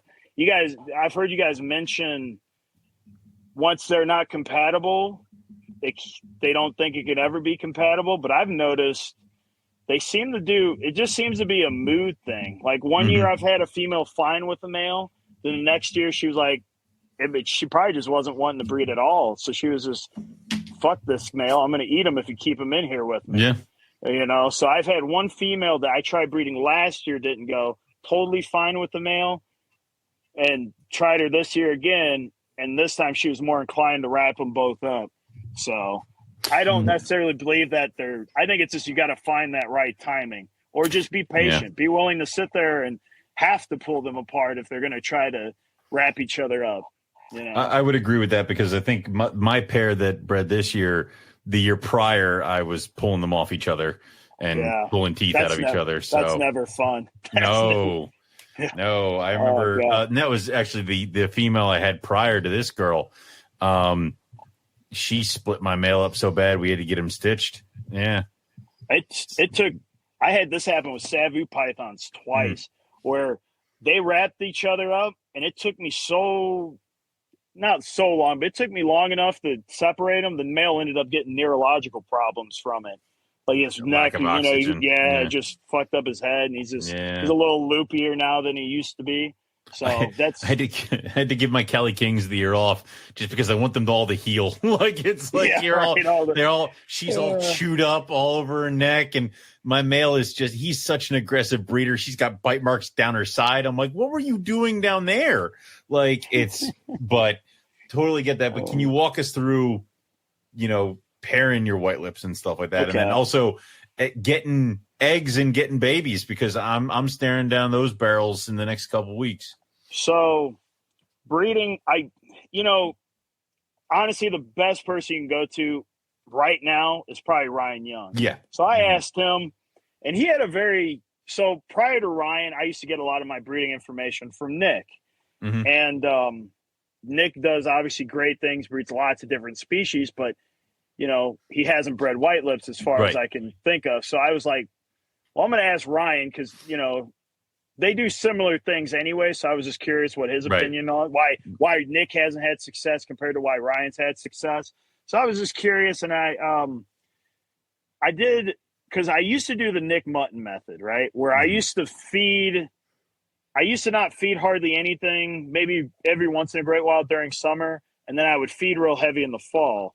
and then I wouldn't feed in the wintertime, and then feed them again back in spring. That what Nick always said. Nick's always, that's always what he hammers. Well, you talk to Ryan Young. Ryan Young says, no. I don't feed all summer, but I'll feed throughout fall and then throughout winter. So he'll feed throughout the winter times, and then usually by then he don't usually have to feed him by spring because most of the time his stuff's gravid by then. But keep feeding him into spring if you have to. So that's what I did, and that's when I ended up getting the clutch of eggs. And even my other pair of white lips were breeding too. I saw plenty of courtship, just nothing ended up happening. Nothing came. Okay. So, but I mean, I got tons of breeding from that too. So I'm gonna probably continue that method. I think that's always a weird thing I always found with I don't know, fucking the whole misnomer whenever I don't know, Ryan would always explain this, but I go, I don't think you're explaining it well enough because everyone seems to think, no, I'm just not going to feed during winter. Right. In actuality, he's feeding during winter. Through winter, yeah. To do the whole thing. Now, the one thing I have to do differently, though, is because my room, I don't run off ambient because I can't do it. I kind of would like to do ambient temperatures, but I can't do it because the room everything's in isn't insulated well enough. So you would get a bunch of cold spots and shit. So I go, I can't do cold, or I can't do ambient or anything. So I can't really feed really big meals during winter just for the fact that they could get a little too cool. That may not be a good thing. So I feed them, but they're just smaller meals, Yeah. So I try to keep them a little bit on the smaller side. And then, like I said, I tell you what, dude, those white lips, when they were breeding, he would lock within seconds of putting them in there. They would be together. And then, then I'd start seeing the ovulation because after breeding so many ball pythons, you kind of, even most pythons, I can't tell you how frustrating it is when you have a pretty good eye at spotting good follicular development. Dude, I had a rough scale build, big follicles. I saw the swell. Male wanted nothing to do with them. Right. Yep. Just fuck it. I don't want nothing to do with it. Coastals. I've had tons of coastals build big follicles right there. Males want nothing to do with it. Or the female just for whatever reason ended up reabsorbing anyways. So I had that happen a few times still, but they for the most part, when they were into each other, I mean, they would not leave each other alone. They would be all over each other. There was a good week where I was like, oh, they're locked again. Okay.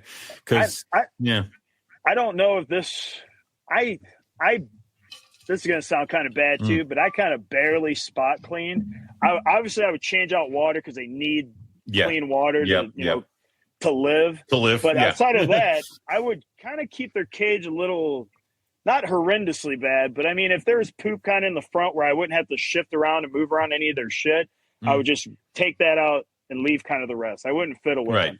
And I do breed mine in big tubs. Mine are in the big boa tubs. Okay. They got, they're where they can't see anything. My fear would be is if I kept them in, at least some of mine, I've noticed if you want to get a trigger out of them, if I open that tub, just that motion gets them riled up sometimes. My fear would be in a cage, which, I mean, you obviously had success, but if you don't keep them in a big enough cage with enough foliage and shit to hide in, I think you're going to run the risk of them trying to kill each other or the axe or the potential or the swiping. I would say getting my female back on food was horrific because she was defensive as shit about her entire cage the second those eggs got laid.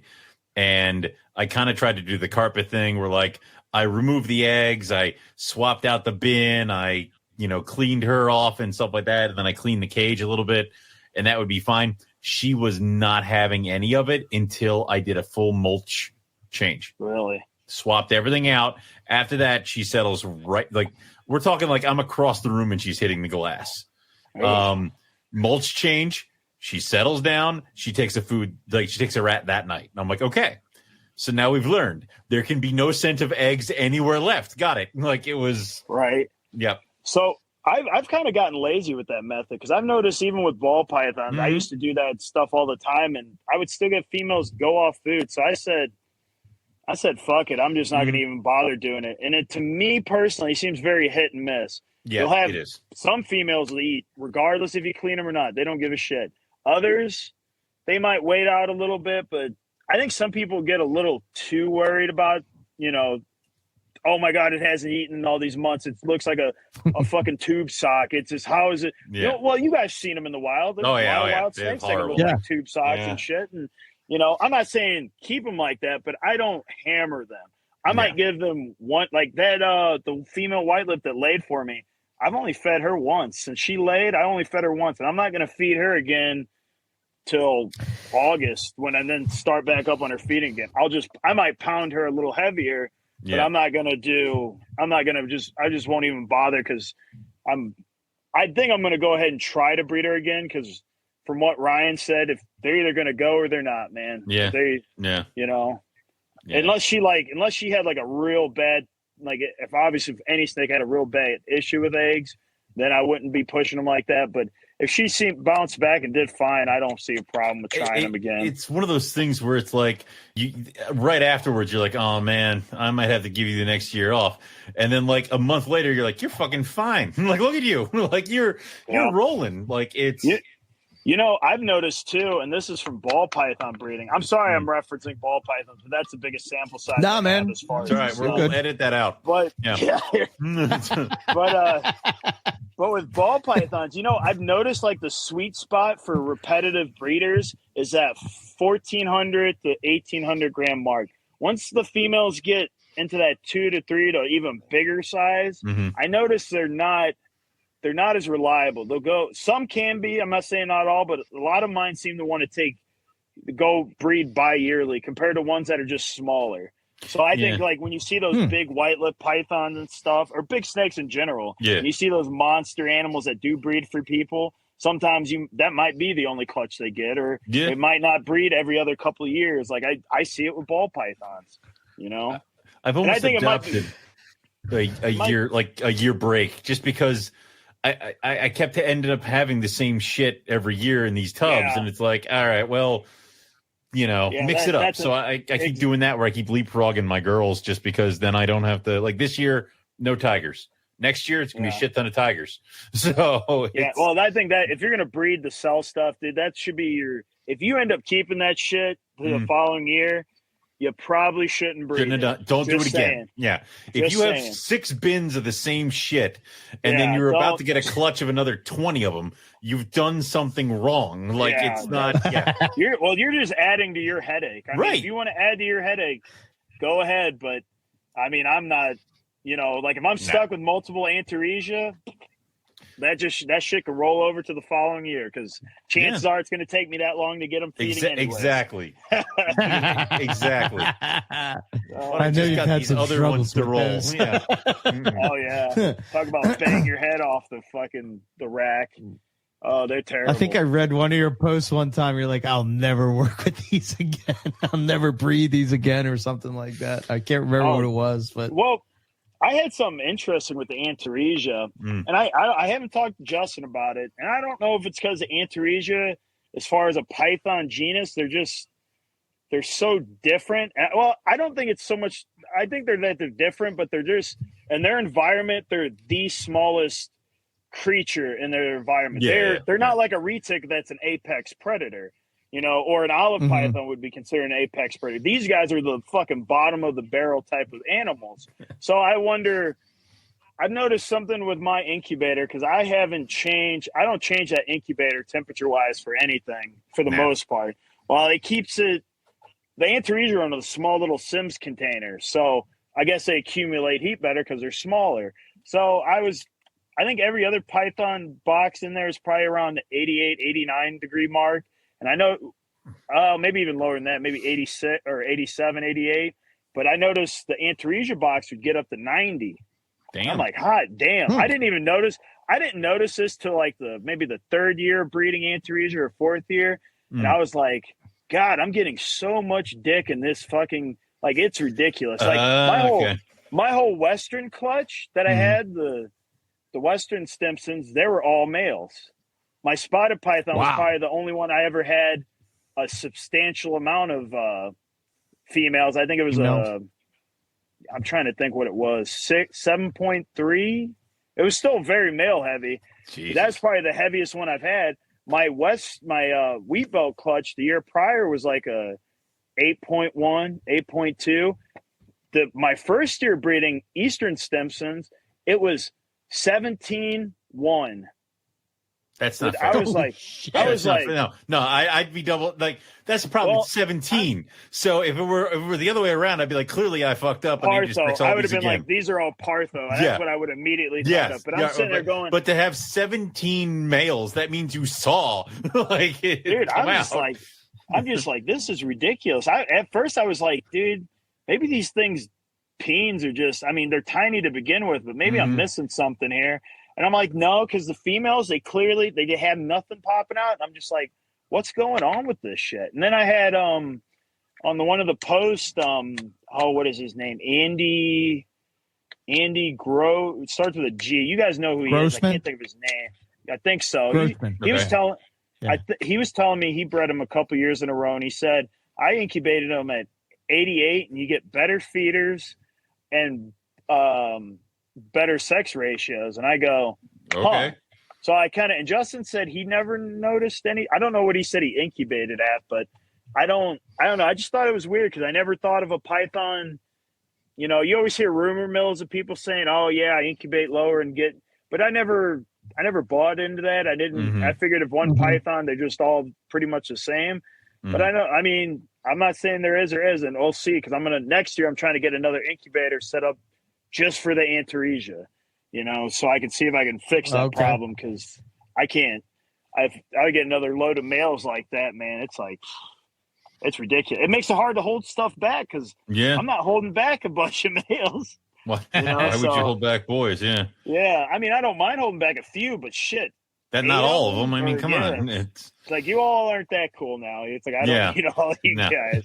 So I thought it was interesting. I kind of wonder if it maybe has to do with the fact they are a smaller species in their environment, that maybe that would be more beneficial for them. I don't know. I thought I don't know. Justin would probably know a whole lot more about that than I would, but I thought it was, and like I said, I kind of want to ask him, but I don't know. It's not something that's like a big deal to me. I just would like to not get stuck with that many males again. Yeah. Right. Yeah. I don't know. It's I'm dealing with too many females in my mad hogs right now. So I'm like, and I popped a boy that just came out of this clutch. I'm like, all right, screw this. I'm resexing everybody because like I'm pushing so hard. I'm like, I shouldn't have to push. Oh, look, peens. Like, okay, so maybe I should maybe I was not doing so hard. Speaking of peens, wait till you pop those white lip pythons. Yeah, dude, I've never seen dick so big on a snake before. Nice. Like, okay. I was telling somebody, I goes like, maybe I'm judging my own sexuality, but I'm sitting there going like, God, I can't believe the size of the hemi-peens on these things. Like compared to their size, dude, they were substantially bigger than a ball python that's at least 3 times their size. Like I'm talking like, talk about a kickstand, dude. These things. All right, that'll work. Hey, make it easy for me. Hit me over the head with it, you know. Make sure. Lisa was saying the same thing too. I was like, there was something weird I noticed, and something else weird I noticed. Back to the whole white lip thing, and it went away. But out of all the species of python, I was surprised that the white lip pythons had this problem, where some of the babies actually got water blisters. Oh, son of a bitch! Their pre-lay shed. I'm talking like before their first shed. Yeah, they were getting water blisters. I go, how the fuck are they getting ball python? Nothing I ever got water blisters from sitting on damp paper towels. Right. And I'm talking like, when they get nasty, I'll change them out. But even then it didn't help. Only the few. And I was a little bit nervous because I was like, shit, I hope none of them died because of it. Because I've had a carpet python that was really prone to dumping his water bowl. Yeah. And he just got water blisters, and at some point he ended up rolling from it because he just wouldn't stop, and I couldn't get him in the vet in time to get the antibiotics for him. I literally have pulled water bowls from carpet pythons. Oh yeah, because they spend way too much goddamn time in the water. Like, I have 2 baby boy Brisbane carpets right now, and the one is just always in it. I'm like, you you and I, like, this is it, dude. Like, you and I are gonna have a problem soon. You don't start getting out of this shit. Yeah, that's one reason why I was prone to putting those little plastic fences in there, so they quit perching on the water cup. So they tilt it over, because that's what caused that snake to end up having issues.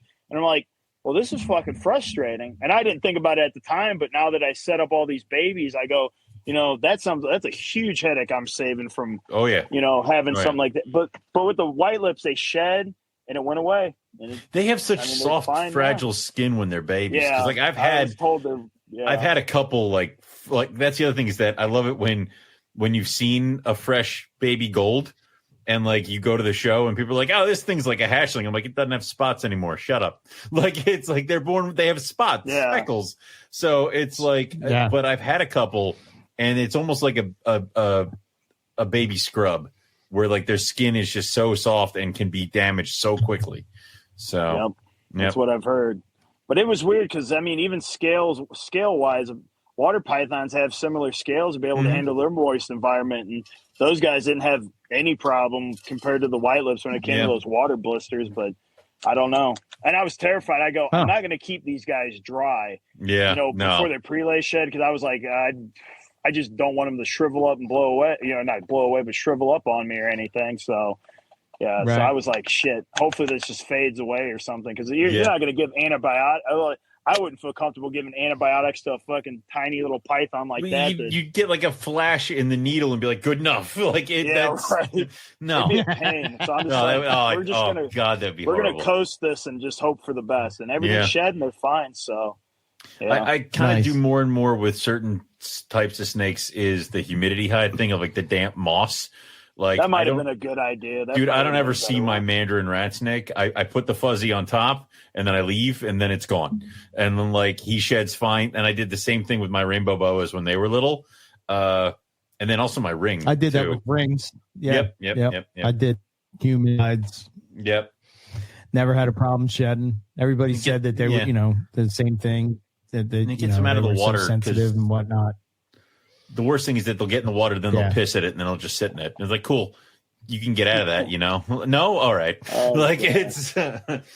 But I got to. I want to circle back real quick. I want to know, feeding at night, is that something you do out of convenience, or is that something you do on purpose? I figured. Well, okay, like I harken back on the ball pythons. I figured the best way I can get a good feeding response is just feed them at night. like an hour or so after the lights go out, I'll go in there, and it's just convenient to feed everything like that. Just because I do have, there are a few other species I can be hit and miss as far as feed. I was Owen. I was like, dude, not all of them, but I noticed with the rough scales, I noticed sometimes the personality and the way their feeding response with certain things can be very dodgy sometimes. But it might be because I'm not feeding them quail either. I noticed when I feed them birds, I get a stronger feeding response out of them, and I just don't feed birds all that often. But the actual poplin pythons, Apodora, if you're not feeding them and the mouse is, or the rat or whatever is like perfectly straight, oh man, they were a pain in the ass. But I wonder I wonder if feeding them at night would make a difference. I wonder if that would legit. Well, it's just something you always figure, because they always, I mean, everyone tells you, you get the best feeding response at night. And I just figured, fuck it. It's getting to the point now where I got to break it up sometimes. One night gets live, because the ball pythons get the live one night, and then the frozen thawed is mostly everything else, all the other species, because it's just convenient that way. And otherwise I'd be up all night just feeding all night if I had to just feed everything in one night. So you eventually get to that point where you have to break up the snake chores, because otherwise you're just going to be there. Like, this is the point now where like one day is now going to be dedicated to just babies. And then the day after is when I do the adults. It's just. Yep.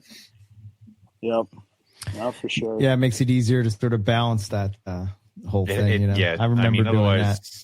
Otherwise you're down there but it got to the point where the problem was that, and I think this is kind of where I'm at with my collection, right? It's like when you're managing a collection that's 300 plus animals, it's like I felt like I wasn't doing anything with the animals. So now I stopped like learning about them per se, because I'm not necessarily watching them. They're in a tub. I'm in this mode where I'm going into the snake room to get this work done because, I have to record a podcast or edit a podcast or go to work or whatever it would be. And, it's just like, let me real quick get this done.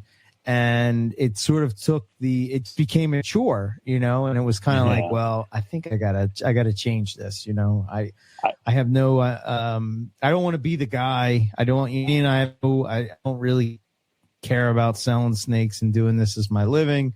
So, I don't know. It just seemed like, well, what am I doing it for then? Like, why am I doing this? It's for me.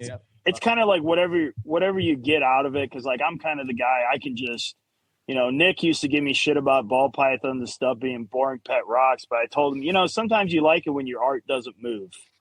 All right. Yeah. I'll give you that. You don't go to an art museum or something and see the paintings on the wall move all over the place. You'd like to sit there and admire it every once in a while. But like, I tell them, I tell people, it's like, I can just hold a snake and just look at it and be like, that mentally stimulated me. That's all I needed. And then just put it down. But I know everyone wants something different. Some people want the environment. They want to see them interact with their environment. And it's not to say I don't.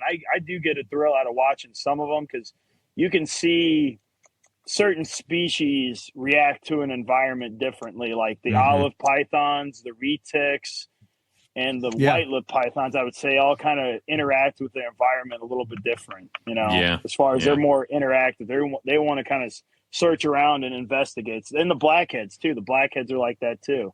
They kind of do. They're always on the go. They want to investigate stuff, That's, those are the certain species you kind of, I don't know, you can just they got more going on as far as they're not, they're going to go look for their food rather than wait for it to, come by or anything, the ambush predators. Right. Yeah, I think for me, like, moving diamond pythons to that more like natural caging and such, and I've always just felt that, like, to keep them correctly, I had to do that. I was forced to do that. Yeah. Not because probably in my earlier days, I probably would have approached it the same way as I do other carpets, but these were supposedly different. So you keep them different. Yeah. So in order to do that, it was caging, and then just watching the different behaviors that they do was like, well, this is way cooler than in a granite zebra caramel check, Yeah. I don't know. And well, I think you're kind of on the right track too, because to be honest, I frankly think anything that endures any kind of cooler temperatures would benefit from any kind of UV or sun ray, sunlight in general, because they're probably more. They are getting out there to, have to absorb any kind of heat or as, UV they can. Or UV be just a side effect from getting out there to heat up. But I think all that, especially diamonds, bolins, I even think breadlie and inlands could be another one. Even coastals, like southern coastals, Oh, and imbricata, can't forget them too. But I'm sure all them. No. Well, forget them till we get them, right? Yeah, exactly. Don't talk about them until they're here. We can't. Let's not open those wounds. But there's a reason that Tom Crutchfield had such success breeding diamonds, because he just stuck them outside in Florida. It's like, okay. So clearly, that's a species that benefits from being outdoors. And then with Chuck breeding his coastals outside, it's like, well, shit.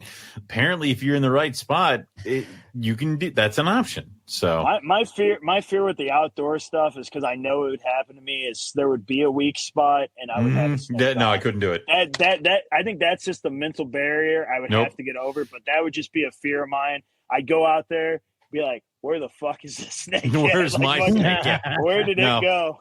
Dude, I check that tortoise at least twice a day. Just be like, are you still here? Because I've chased you around the fucking town. Like, I wouldn't be able to do that with a snake. Or, my dumb ass would leave the door unlocked or something stupid. And it'd probably have to do something with the door, like something where the door, they could just push a corner of a door out and, slither out of there. And I would just probably never see him again. Nope. Or if I do, it'd probably be with a neighbor with a rock on its head or something. Yeah, no, I run the risk of pissing off my neighbors already. Like, let's not add to that by having a diamond show up on their back deck. So, yeah. But that's going to be too, kind of like the. Oh, go ahead. I was going to say that's probably going to be my method with it because I've tried bredli and inlands, and dude, I'll tell you what, they don't. Now I'm either debating about not just, frankly, just not cooling them like I was because they show no interest, and I notice follicular development as far as at least the inlands go. I've noticed they'll build follicles with all the other carpets. They'll build big follicles and get right there with them, like coastals and jungles, and I'm just sitting there going like, shit, I'm about to stick them out in the cold and hope it progresses them further. But I'm starting to wonder if I even need to do that with them anymore because, and if I might try this year, try it like that. And if that doesn't work, then I might I still plan on doing it, but a lot of those species I'd like to, do what we're talking about with the UV and stuff like that, where they actually are basking and stuff. That's why I haven't even gotten diamond pythons yet. It's because I just don't feel like getting them until I can set them up in a cage similar to that, So you've been having trouble with the bredli? They'll build big follicles and they have no interest in breeding with. Well, they just don't even breed with each other. The female will just build big follicles, and the males just sit there with their thumb up their ass and just, they could be doing something. How old's your pair? See it. Oh, 2016s. Oh yeah, okay. They're plenty old enough. They're just not. I don't know. They just don't care. Sometimes I wonder too because it's an affords line pair. I don't know if maybe because the line could be getting inbred. I don't know. Maybe that. What's a species you regret passing on? Oh, this is going to sound weird, but there's actually it's one. I'll say one for sure. Okay. So I used to work for Ben, and he had the original ghost retic, right? Right. And I'm not a big retic guy, but I had a soft spot for him. He was a wild caught animal, and he's one of those, as long as you didn't fuck with him or mess with, like, throw him over your shoulder, he was perfectly fine. He wasn't going to strike at you, nothing like that. And when Ben was killed, buddy Dave had to come down. He really had to move the retics out because I had problems getting to his facility all the time consistently for him, and he just needed to move him out. Right. So he sold that male to a 15-year-old kid, or some kid. Yeah. And dude, the kid killed that snake, and I go, dude, oh my God. I go, that still to this day is like, why? I go, I should have figured something out, but at the time I just didn't have the money or the space for him, and he would have been a pure Sumatran retic that just ended up getting killed because it just needed to be moved, and I just wasn't able to take him at the time. So that was probably the most regrettable thing as far as passing on an animal in the hobby. All right. And if you could restart your reptile career, would you change anything, and what would it be? I probably would have diversified a little sooner. Okay. Because, like, I remember back then there was more readily available species that is either ridiculously expensive, like black phase white lips. Yes. Holy shit. Yeah. I used to be like, man, they're kind of expensive back when Ryan first produced them. And now I look at them and go, there's no way I'm paying. I'm sitting here, I'm like, I should add some more Timors. Never mind. Exactly. Those are another one. Yeah. But I would probably diversify sooner, still keep ball pythons and everything, but I'd just like to add more weird stuff. Maybe looked into it even a little deeper, Okay. And then, what is the species you've tried to breed but failed the most at? Savu pythons, because they kept trying to kill each other. That's bad. Horrible luck. All right. And then if you could give a piece of advice to the reptile community at large, what would it be?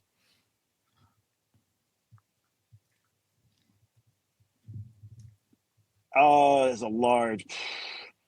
I'll break it up into two because I feel like it's just two segments. If you're going to be a pet keeper, I think education is the biggest thing you could do, and enjoy it. Obviously, you want to enjoy it, but just education. And then the same can go for a breeder.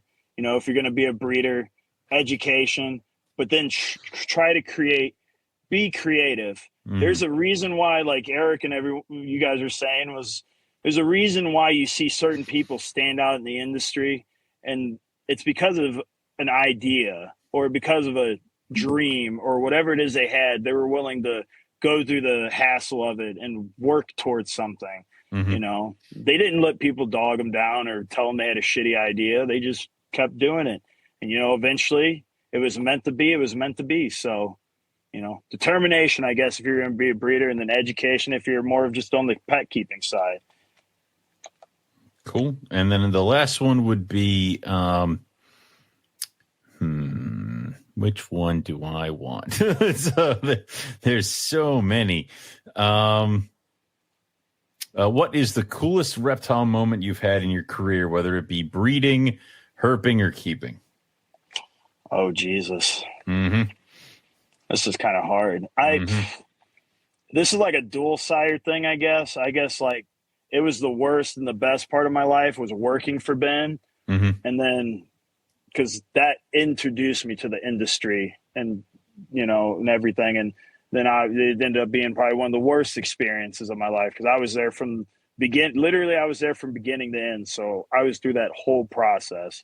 So it was kind of one of those, it was the best thing and the worst thing. You never thought you could love something and then hate it at the same time. Yeah. As far as like going to that building and stuff like that. So that would probably be the best and worst thing as far as what the hobby, you know, at least for me at this point.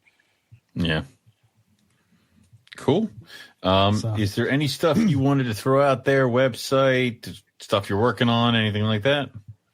Just you can follow me on TJW Exotics on all the social media and websites because, you know, I'm paranoid about the whole morph market thing, you know, because we've been through fauna, you've been through king snake, and you're like, not saying morph market ain't good, but I'm just prepared in case something happens and the shit hits the fan. They're just not there anymore. So yeah. I think a website's always the way to go, you know, if you can afford it or I'm not even tech savvy. So it is a real pain in the ass for me. Yeah. I've gotten enough sales off a website to keep it, to keep it going. Yeah. I don't even make sales off it. I just recently got it, but like I said, you just never know. Like I said, you guys have been through it all. You too. You've seen the rise and fall of king snake and fauna. Not saying those still aren't in use, but clearly morph market conquered all of them. And who's to say if morph market will be there in another 10 years? There'll be something else. There'll be another website or another app or something else that'll switch its place. You know, hope for the best, prepare for the worst, I guess. You know? That's right. Mm-hmm. Yeah, with the website, you control it, right? You know, you control. Yeah. Yep. You know. So, man, this has been awesome. Yeah, I enjoyed it a lot. We'll have to do it again, like I said. Yeah. Pick a topic, man. You got me fired up. I love your guys' passion. Like you guys have molded me more than you know. Like I have to say, like you guys, cool. You and Reptile Radio, you guys were, you know, like I said, I was going to blow you a lot through this, but it's 110% true. You guys have all encouraged me through this whole journey, you know, kept me in it through the hard times and the good, you know, fucking pop in Morelia Python Radio and just listen to clean snakes, man, or drive to work. One of the two. Just go somewhere.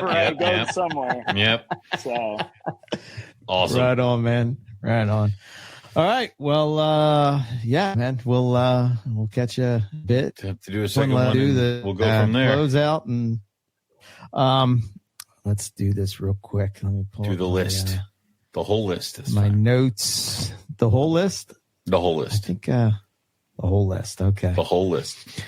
People. The want whole the list. The whole list. Okay. Of what? Of web? I don't know. Podcast? The ending thing. Oh. Do the ending thing. Yeah. If you are new to the podcast, please subscribe to the show or all the shows on the NPR network. If you use Apple Podcast app, you can look up NPR network and all of the shows will be under that name, which is pretty cool. So you should check that out.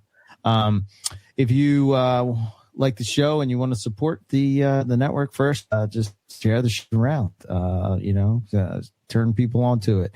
Next, you can check out our website, take a deeper dive into Morelia and other podcasts on the network. You can follow us on Instagram and Facebook. You can also join the Facebook group that we have, Morelia Pick of the Week. You can subscribe to the YouTube channel, Morelia Python Network. We're trying to get 1,000 subs by the end of the year.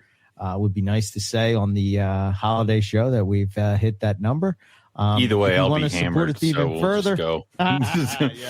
Yeah. Owen's either eating an edible or drinking. Or drunk. That shows that. Anyway. I had some really smooth scotch the other day, and it was really okay. I thought about you. I still have some here for the next time you come over for barbecue or whatever. I guess that's happening soon. Yeah. If you want to support the show even further, check out you can check out our merch store. You can check out the Patreon. All those links are in the show notes. And last, if you want to get in touch with us, info@MoreliaPythonRadio.com. Cool. For me, it's rogue-reptiles.com, rogue_reptiles on Instagram. And I don't have any shows coming up, but I will have a bunch of stuff for sale in the next couple weeks. Mainly carpet pythons, but also Chinese king rats are going to be ready real soon, like probably tomorrow. So I have to start taking pictures when I get back. So keep your eyes peeled for those. I'll make announcements on Instagram when stuff is for sale. That's all we have for everybody today. So we'll say thanks everybody for listening, and we'll catch everybody back here next week for some more Morelia Python Radio. Good night.